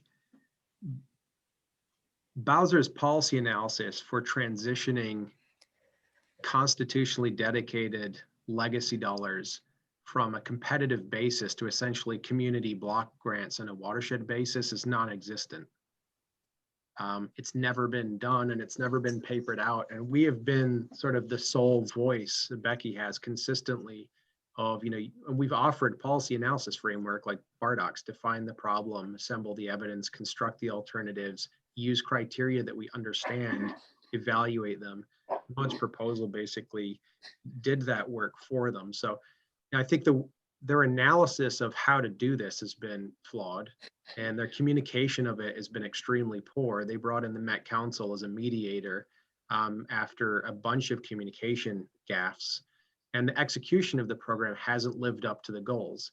So I would say, no, we're not happy with, sort of the 3 steps that it would take to successfully roll out the program. And it's definitely not been more efficient. The volume of time I've seen Becky and Maud have to stick into this to make a program work that Bowser basically threw down to locals and said, it's going to be more efficient and streamlined, pretty astronomical. And a competitive program to seek the funds that we're extremely competitive for required almost no overhead. And we got grant funds every year. So this program is a far cry from anything that they've claimed it was going to be, but they're not going back. So then you have to deal with the program that's in front of you and the fact that they're going to keep transitioning dollars into this kind of program. And I think the approach that they've laid out, that we've made it work. And that's why there's a bunch of, as Becky's mentioned, she has made it work with our partners in our region. Other watersheds haven't been so fortunate. It's been really challenging and difficult, which is where MAUD's coming from. We can continue to make it work, but I think MAUD's position is strong. And if we supported it, we do no relational damage with Bowser because they know where we stand, and we've been a critical voice, but a well-respected voice since the beginning. MAUD wants our voice. The metro region watersheds, really value when we lean in. There's some relational capital there that doesn't immediately serve our interests because it doesn't affect how we do our job. But I think consolidating funding decisions to watershed districts, if MAUD successfully pushes that direction, fits balanced urban ecology and the approach that Becky's taken in policy planning and the approach that we take to capital project planning. Because as a policy matter, if Bowser wants to link land use and water planning across SWCDs, across municipalities, across counties, they used to make the decision on a priority basis how that money was allocated. And what they're saying is, kind of scrabble amongst yourselves for it. Having one regional decision maker that all of the different land use entities go through to integrate land use and water and prioritize projects and do that on a watershed system scale rather than on a municipal or county scale makes a ton of sense. There's a link in the memo to Bowser's program, how they plan to do this. And it seems to me, well, they're saying that you should create another structure, another committee of various LGUs, watershed districts, city, county, WMOs, until you have another layer built in. And I think, to step back further, that this is influenced by what's happening with one watershed, one plan. Outstate, where they don't have the kind of plans we do here under 103B, they are assembling groups of watershed districts, soil water conservation districts, cities, counties, and the watershed ends up having a very small voice because you've got a county or two, and you've got a city or two or three or four or five, and the county and the SWCD are probably always going to vote together. So the watershed is supposed to be watershed-based funding, but the watershed ends up being a weak partner, having a small voice, small vote. And there's a little bit of that here also, that it's supposed to be watershed-based funding, but everybody has a say in what happens. Well, we've already gone through the plan process, which means working with all of our cities. We've already talked to our partners, our colleagues. We shouldn't have to do it again, my thinking. And it does, to your point, President White, it creates, and this has been something that the Metro watersheds have discussed, is it creates an entire new governance structure and bureaucracy that never existed for disbursement of these funds. And it's Bowser's abdicating that responsibility to do it in a centralized manner. And it's creating an entire another layer that is duplicative to the well thought out processes that are in statute in 103B. And I think that that's kind of those are the central pieces of MAUD's argument. And if you were looking for a staff recommendation, unless there's more discussion, I would say that we can safely support this letter. And it generally would fall within our interests if we were essentially consolidating the responsibility for disbursement of those funds. Creates a policy incentive for municipalities that want clean water legacy funding, or the counties to work directly with the watershed. And we are already well respected in that regard, and people come to us to access those clean water legacy funds anyway, like Becky mentioned with Medina. And so I think it cements some of those bonds that we enjoy, at our level already. Okay. That's pretty much what I wanted to hear from Yep. the staff, because they're the ones that have to work with it. the other part of that, maybe quick question is anybody afraid about any conflict from the ones that write the letters and the ones that don't write the letters No, between districts and stuff like that? No. no. I mean, I've sat in all those meetings and so has Becky, and that's not a risk Okay. that I see. Yeah, there appears to be a pretty united support for this across the watersheds, at least that have participated in those discussions. And I guess just one other note, I think aside from weighing in with our support of the mod recommendation, we could also just reinforce the recommendation that we have made in these discussions that Bowser clearly define its goals and criteria that it's using, and do their analysis and use that to support a decision. I think at this point we've gone through two rounds, countless stakeholder engagement efforts, and so I think at this point we can safely say that we have enough kind of data and input for Bowser to make a decision. And I think we just want that certainty and not having kind of big swings in how the programs run from cycle to cycle. All right. I'll make a motion that we write the letter. Second. For clarification, would it be a letter that would come back to us for our review and decision? We're directing staff to draft something? I think what we would recommend, if it influences a motion, and Becky and I talked about this, is that it would be a letter for President White's signature. So she'd be representing the board, and we can do that on advice of staff and council, but it'd be on your discretion, President White acting on behalf of the board. We could bring it back June 10th, but I think that they wanted a slightly shorter turnaround time. So we can make that work if the board wants to see the letter back. I think if President White and Mr. Smith looked at the letter after you drafted it, it's fine. Agree. Run it through the attorney. Then there is a motion and second. Is there any discussion before voting on a motion to have a letter written? Yeah, I'd like to, after you send it, I'd like to see a copy of it. Of course. Oh, Make sure the whole board sees the letter. Thank you. all right, then voting on the motion to have a letter sent to Bowser. Manager Miller, Aye. Manager Olson, Aye. Manager White votes aye, Manager Sando, Aye. Manager Hitchmati, Aye. Manager Maxwell. Aye.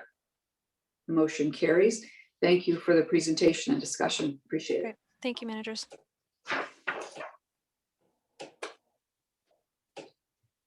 We could now turn to Mr. Whisker for his updated COVID-19 plan recommendations update. Thanks, President White. I think that the length of this discussion item is really going to depend on the perspectives of the board. So I will run through a briefing rather quickly. As you mentioned, that this item, it's 13.1 in your packet. There is a memo if you want to refer to it. Is really outlined as a discussion of how the watershed district might safely return to work in light of the new Center for Disease Control and Prevention and state guidelines regarding the COVID-19 pandemic. So the framework that is in your packet, I call it more of a framework than a plan. It's there for your consideration and discussion. I'll provide a brief amount of background. I can step through the bases of this framework, and then I'd be looking for your perspective and comment. I've included a couple of bullets in there for your consideration, and I'll take through those too. I think options for this evening before I get into discussion would be one, approve the framework by resolution. I think that it'd be prudent and sensible to do that since it represents a change in, it could represent a change in our COVID-19 preparedness position. And then you'd be directing the administrator to take the necessary steps to implement. Or alternatively, if you have feedback, questions, require more detail or adjustment, you can direct me to integrate more information, edits, and I can bring that back in a revised form on June 10th.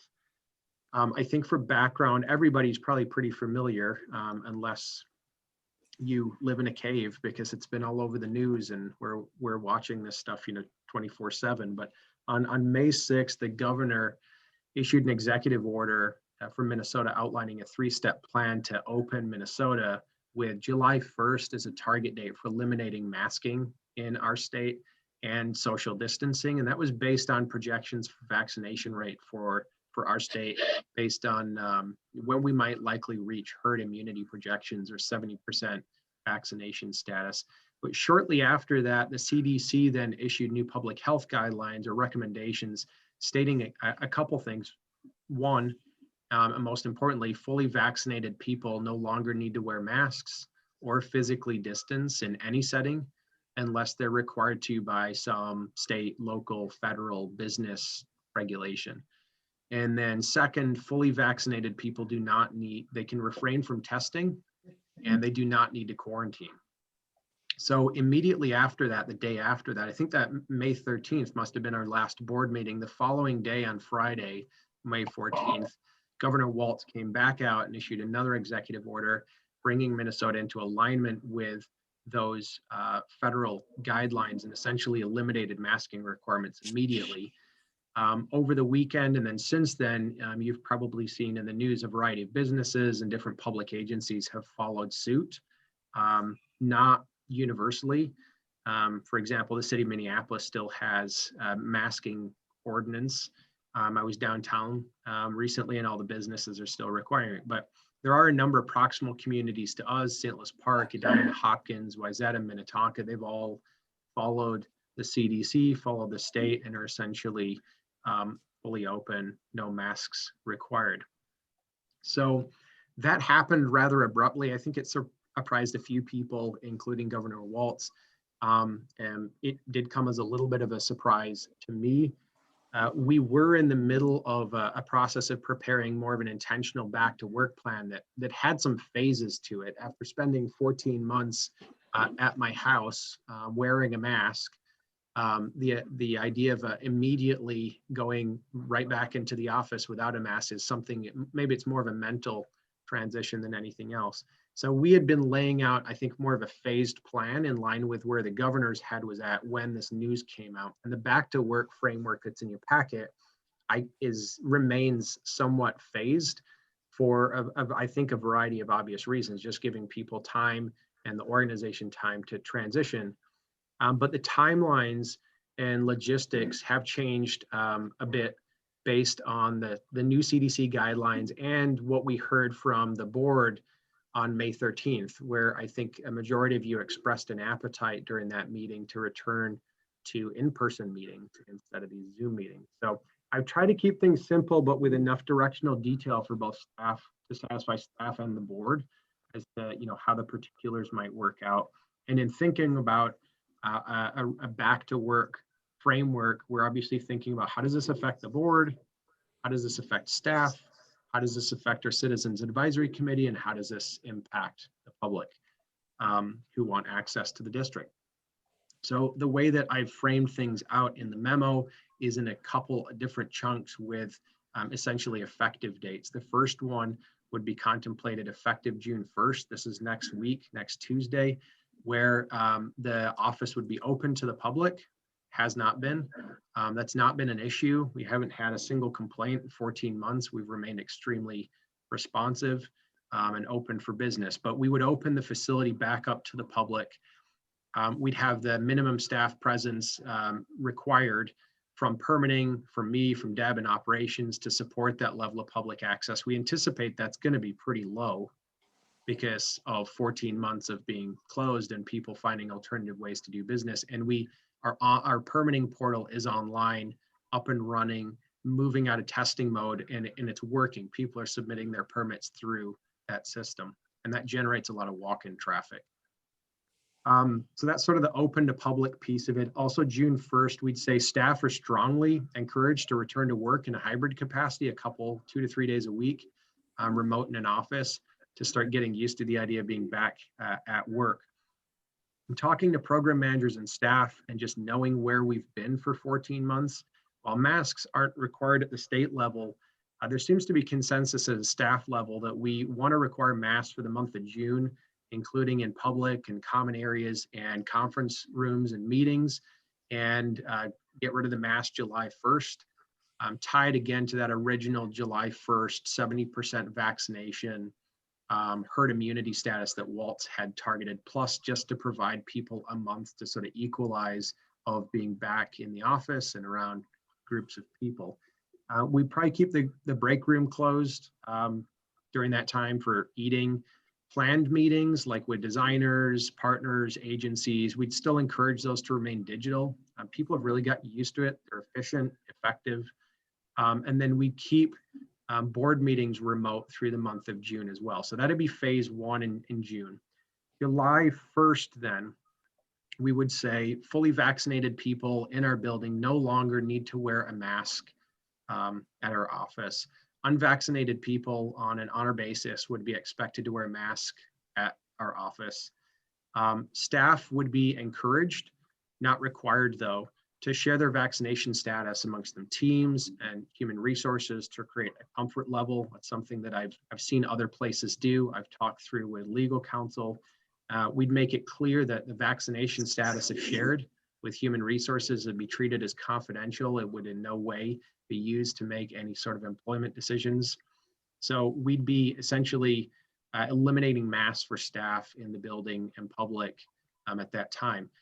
It's also effective July 1st. I think that's when we could reasonably get back to in-person board meetings. So the first meetings in July would be, I think, the first meetings that we could ramp up and have in person for the board. That would likely be without technology to support hybrid meetings.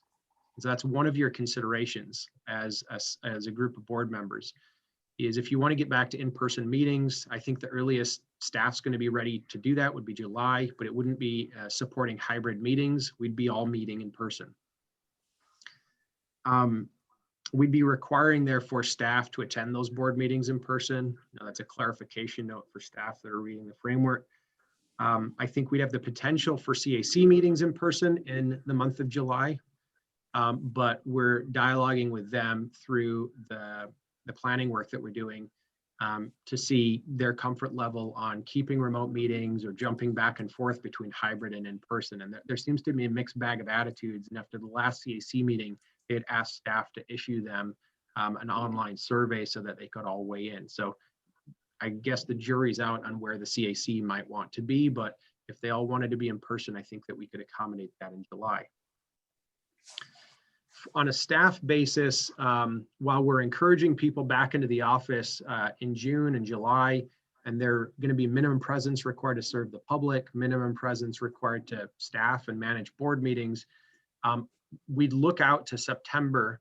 I think after Labor Day and kids going back to school, that was the original timeline I'd communicated to staff to make a mandatory hybrid schedule for staff, where we would have a minimum of 3 days required in the office, 2 days optional, and we'd still have to work out some details on scheduling. But in talking things through with the team, I think people are really anxious to get back in person and collaborate, but there is still a desire to retain some of the flexibility of remote. And this seems like as we work in towards a new era or world order for flexibility and hybrid work, this is a good stepping stone for us to take into into that kind of unknown future.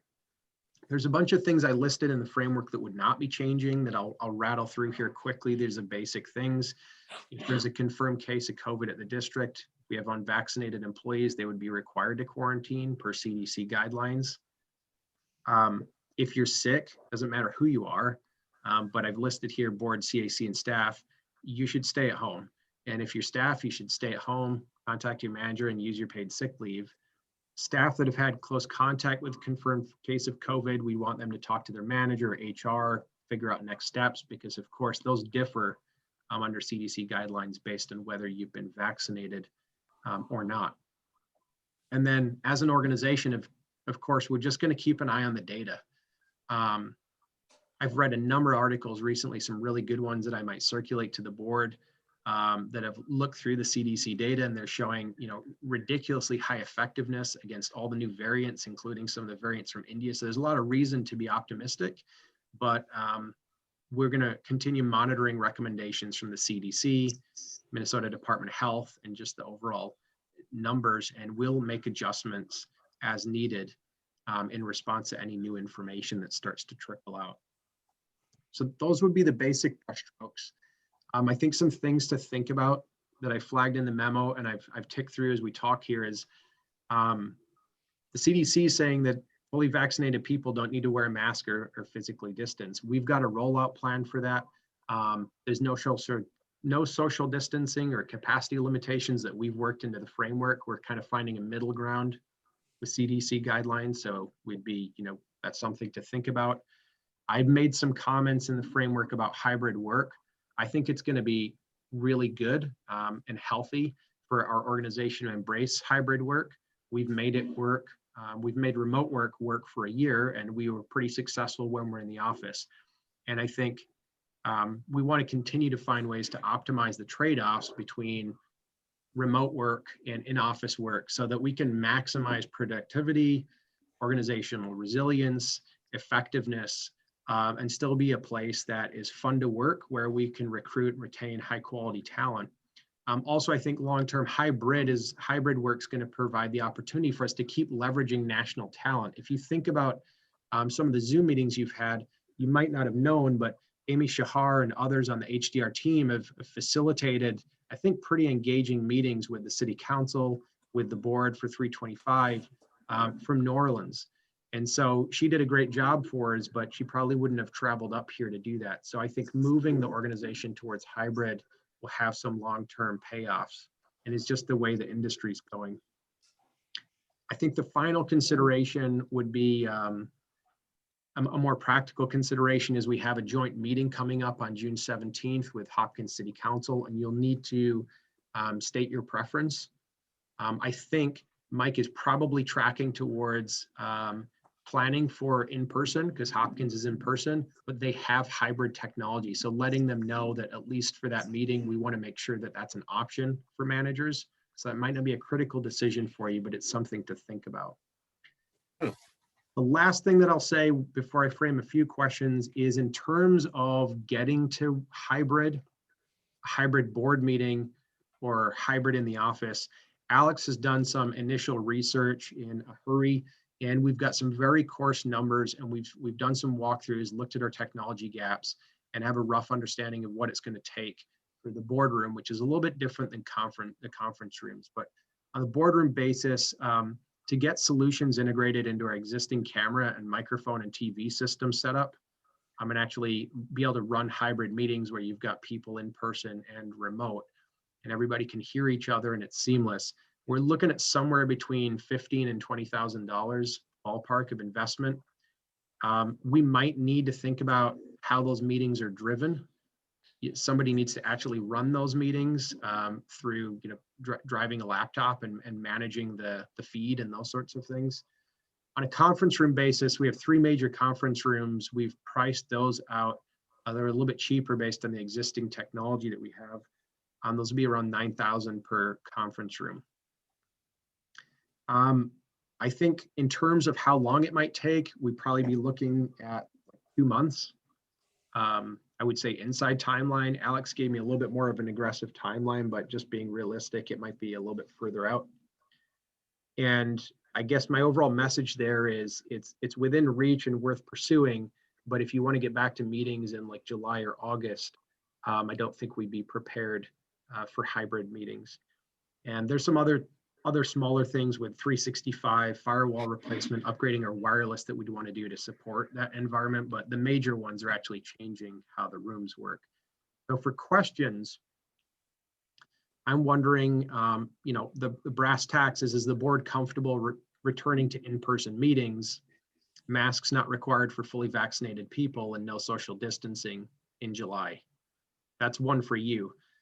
The other one is, are you comfortable with the plan that we've outlined for staff? I think staff generally are comfortable with it, but your perspective on that would be helpful.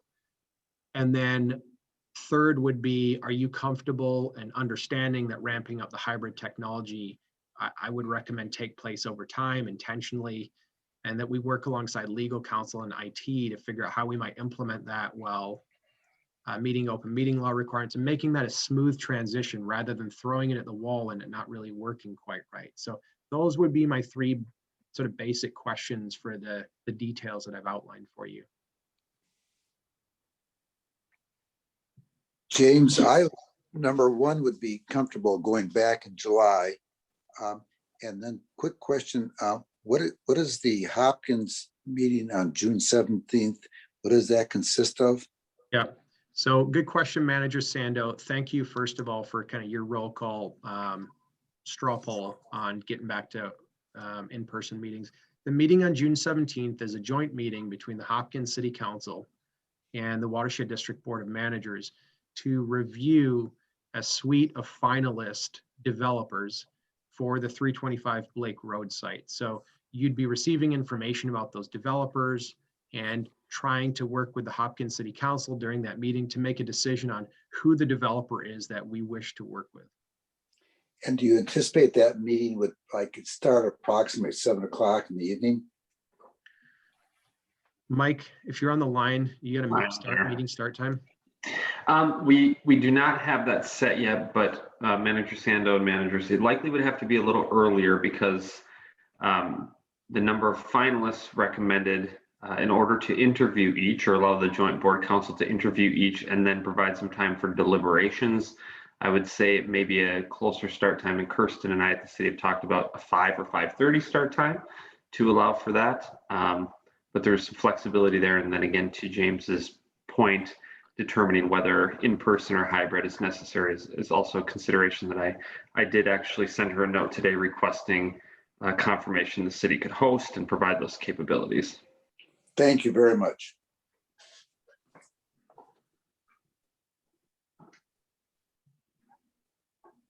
I have a question or just a thought to throw out. Besides people who are not vaccinated, there may be people who have health challenges that make it unwise for them to be in person. And it's such a sensitive thing. You don't want to ask people necessarily. Any thoughts about that?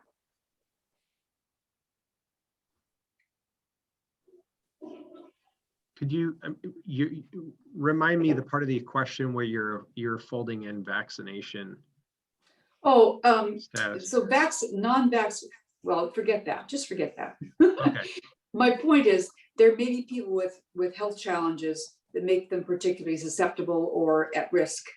And they may stay away for that reason, but if we don't have a hybrid setup, then there's a disadvantage. Yeah. And I'm recognizing that that's very sensitive information. It's a conundrum I don't know how to solve. Yeah, I don't either. And I think, I'm not a public health expert or virologist, but if you read into what the CDC is saying and you look at the literature behind it, and then you look at all the articles that are reporting on it, what they're saying is that if you're vaccinated, and I will send out some really good articles. There was one in the Atlantic that really broke down the data. The chances of being hospitalized or dying are, 1 in more than 2.5 million for actually getting sick. And that there's almost no chance of contracting or transmitting it. So I think that's the basis of you don't need to wear masks if you're vaccinated. I don't know how we navigate folks that aren't vaccinated that have health risks if we do go back to meetings and don't have hybrid. Okay. I would join with Steve in saying I'd be perfectly comfortable going back 1st of July. I don't see any problems with what your outline is for staff. About the Hopkins Council meeting, of course, for the benefit of the board, I'll be meeting with staff and Mr. Smith tomorrow to talk about how to structure that joint meeting, how to make it work, and then reach out to me or Gad or others of the city. But I do believe they have more, larger spaces than we do, and it might work. I think that I'd be willing to have an in-person meeting on the 17th of June, depending on what we find out.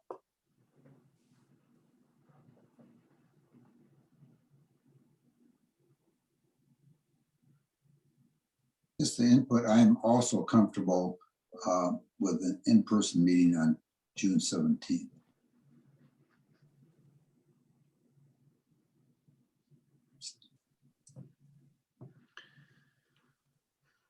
I'm wondering if we could go around the horn with the rest of the board on this sort of root question of comfort level with July, knowing that it would be absent technology to provide a hybrid meeting option.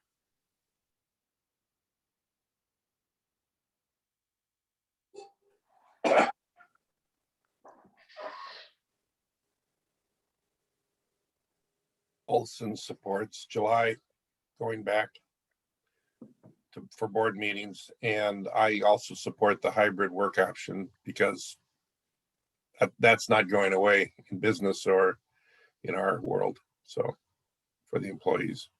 Right. And I think, you know, it's not that we don't want to move quickly on that. It's that we want to move smart. And so, Sure. you know, Alex is working on that in a hurry. It's not that we want to drag our feet, but I think as quickly as we can, we'll get a proposal in front of the board and outline what it will take to get us there. Yep. I support Olson's position.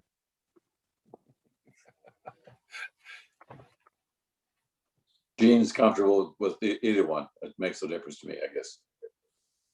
And to sit that your staff sounds good. That sounds, you know, smart. Couple, you know, get them back a couple days a week and maybe rotate them in if that's the case, instead of every showing up, you know, Monday, Wednesday, and everybody taking off Friday. But it's up to you to balance that out.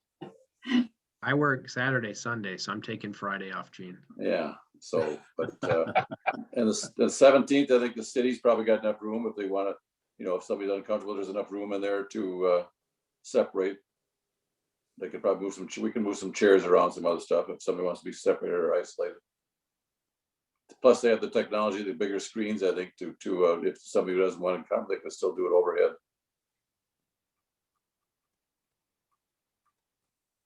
And I think, Arun, you'd be the last person to hear from. Jessica obviously is not here, and I'll circle back to her offline. She'd indicated her interest in getting back into meetings at the last meeting. Okay, I'll start with staff first. You know, I'm really glad that we're going to be giving the option of a hybrid model. There will be times when it'll be more efficient to work out of the home, and there'll be other times when it'll be more efficient to work in an office together. And we ought to give the staff the flexibility to be able to operate in a way that you know, they're highly motivated and they want to get things done. And let them find the combination that works best for them. They may end up working 5 days one week and maybe you know, in 5 days one in the office, and the next week they might not work at all because it's easier for them to sit at home and just really plow through what they need to plow through and come back the following week, spend another week with everybody there.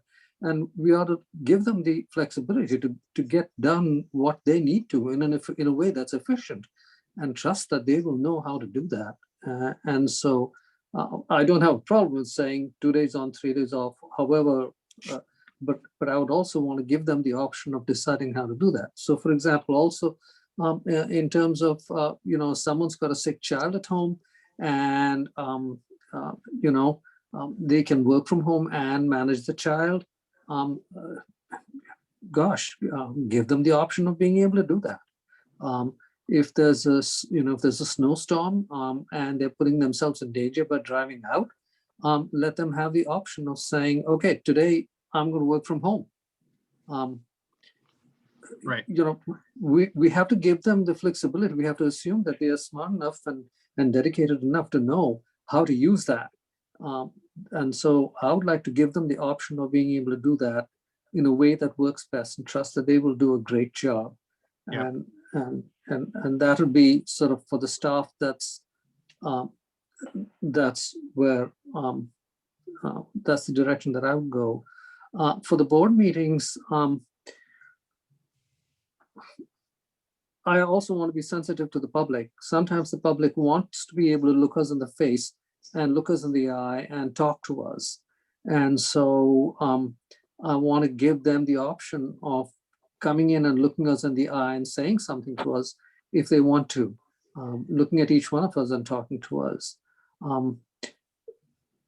At the same time, if if someone is sick, like you're saying, then they choose not to be there, or if they've been exposed, that they are concerned that they may be a carrier, then they have, give them the option of being remote. So having a hybrid for that would be, I would strongly support having the hybrid capability, so that again, there is the flexibility to do it so that we can work efficiently and get things done, and yet not endanger people. There may be some people from the public who are more homebound, and if they want to be able to talk remotely to us, they ought to be able to have that option to be able to do that if they want to do that. So having hybrid capability across the board would be really important, and then we can use it judiciously based on what seems the most effective way to use it, depending on how it works. I think the third category is of, so that would be just sort of in general broad, that we figure out, we have the options, and we figure out what's the most effective way of doing it, rather than setting up guidelines. Now let's experiment and see what works best, and let's work around it and find out what fits and what works for what's the best way to do it. In terms of health issues, people ought to have the option of being able to say, for either their health or other people's health, that they choose not to be there in person. Again, it's a matter of protecting the people and protecting the other participants there, the individual, and protecting the other participants there. And again, trust that people want to do their best, and give them the option of being able to do that in a way so that they do what's, we trust that they will do what's best for the organization. Helpful. Go ahead, Manager Olson. That's a very interesting comment, Arun. I've never thought of that, where we would offer the public the ability to attend virtually. Is that what you were also suggesting? Yes. Okay, because so yeah, go ahead.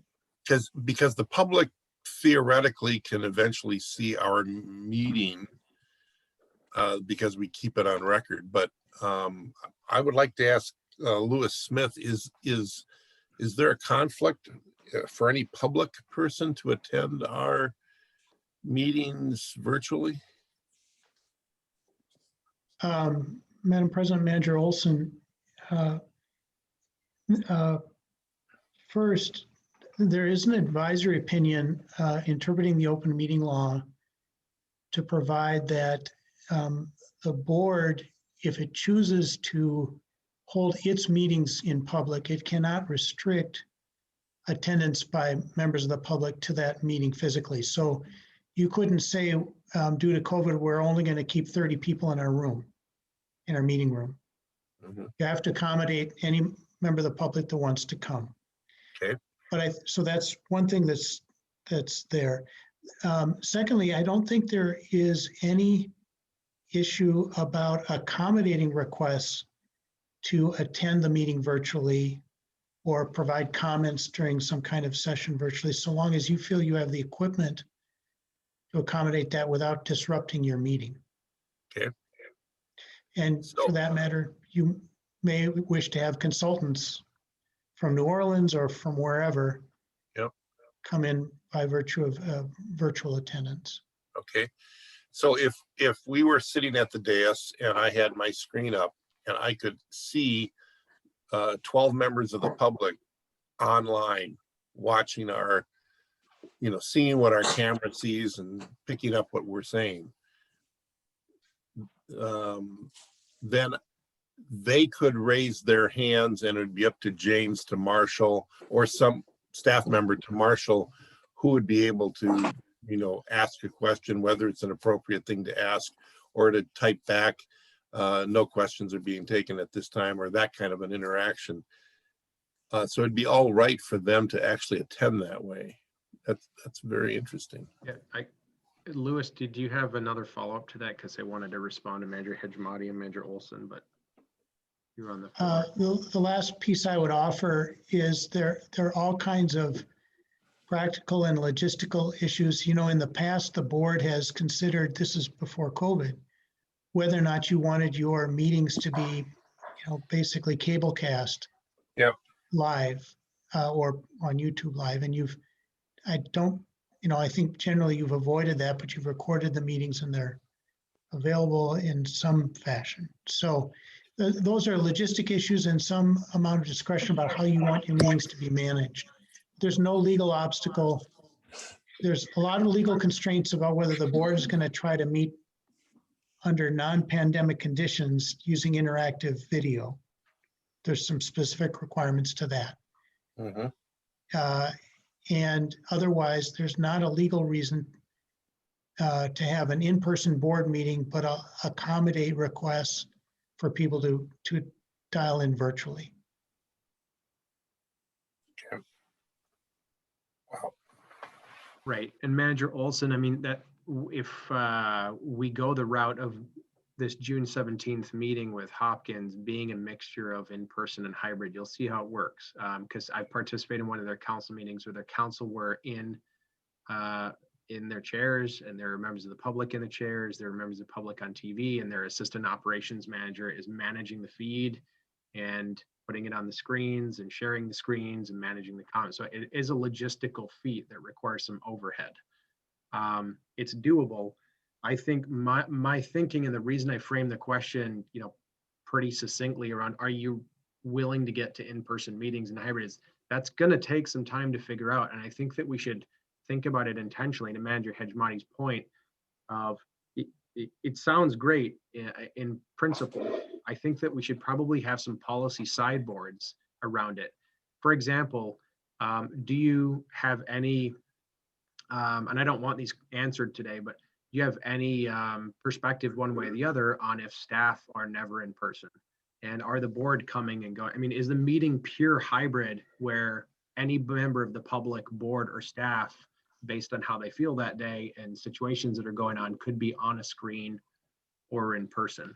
And just making sure that we think through that and then manage it effectively. We don't even have the technology in place right now to be able to do that. And it will take some time to ramp it up and troubleshoot it and actually operate it once we have it.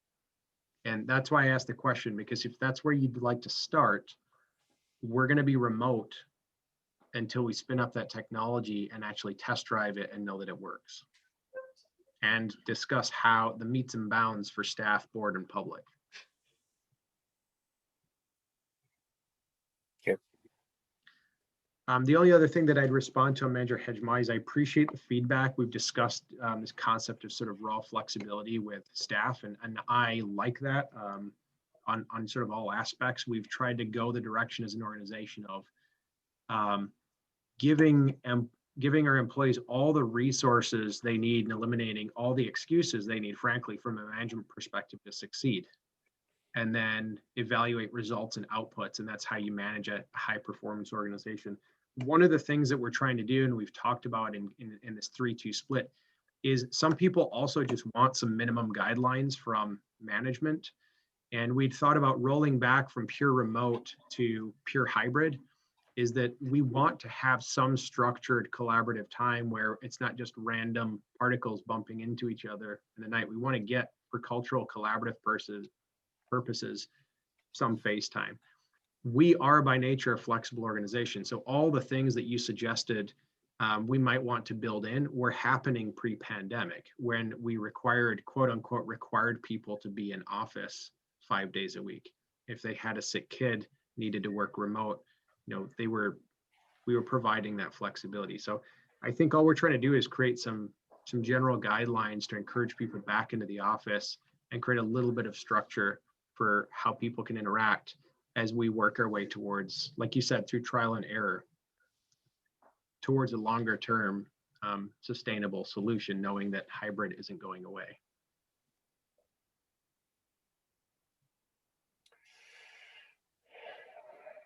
Manager Hejmati, did you want to say whether you were interested in going back to in-person meetings July 1? I'm comfortable going back in person meetings in July 1.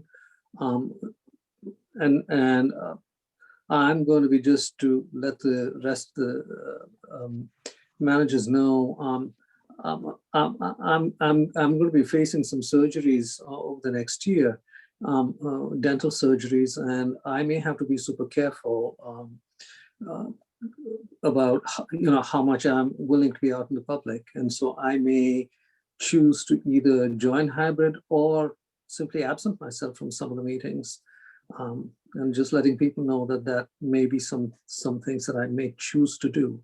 It will not be constant. I mean, it'll happen every 3 or 4 months or something. And during those times, I may say, okay, for the next 2 weeks, I'm going to have to stay away, and then after that, I'll attend. And so I may have to make some choices about that for myself. Okay, thank you.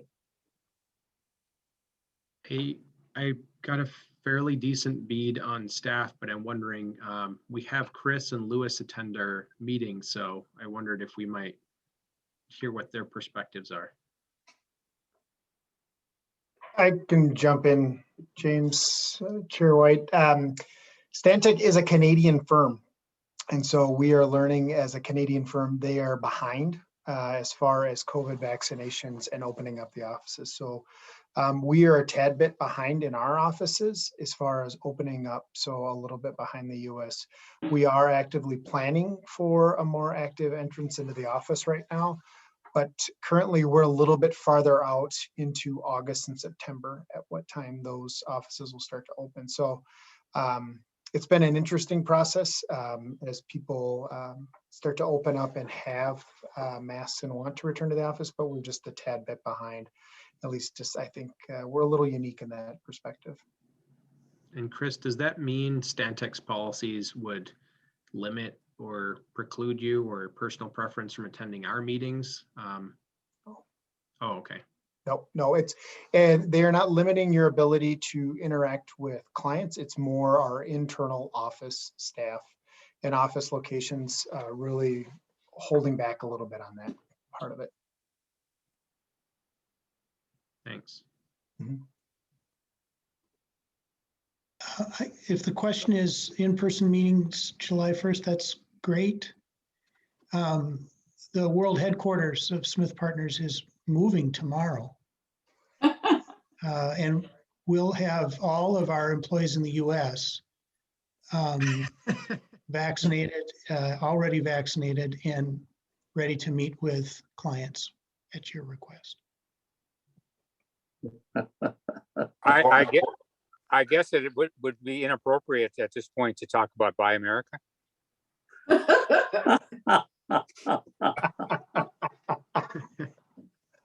I'm reading here that the Canadian vaccination rate of fully vaccinated people is 4.6% in Canada. So they're just starting. We do expect it to pick up, but yeah, we're just a tad behind. The only one behind them is India at 3.1%. That's interesting. Last week I was moving to Canada. This week I'm not so sure.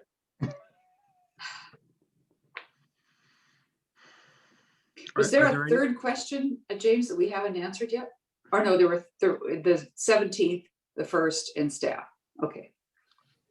Yes, and just this dependency on hybrid. I think we got a lot of perspectives, none of which that were really new, around the value of hybrid, tracking that direction. It doesn't sound like that's a prerequisite for the board returning to work. So I will keep working with Alex and Lewis on, what it would look like to implement that on an IT basis, and then logistically and for open meeting law and the public, how we might think about doing that.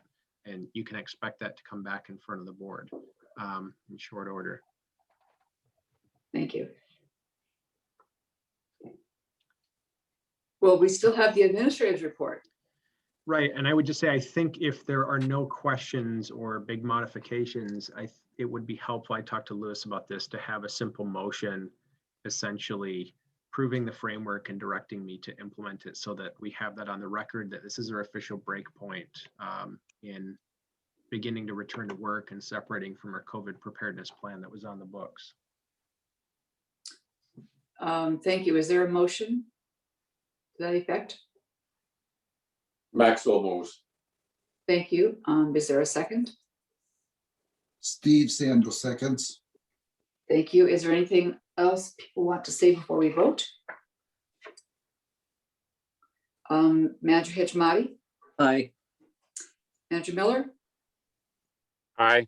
Manager Sando, Aye. Manager White votes aye, Manager Olson. Aye. Manager Maxwell, Aye. motion carries. Thank you, everybody.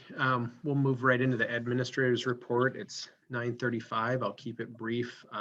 3 items for you, and some of which President White already touched on briefly. I think first, with the LCCMR proposal that has been submitted for 2-dimensional modeling for just over $7,000 by the district, we've been working, President White, Joel Carlson, and Brian have been working to meet with legislators to secure a hearing. That's obviously the first step. And so we're looking to get a hearing in front of the LCCMR sometime in June.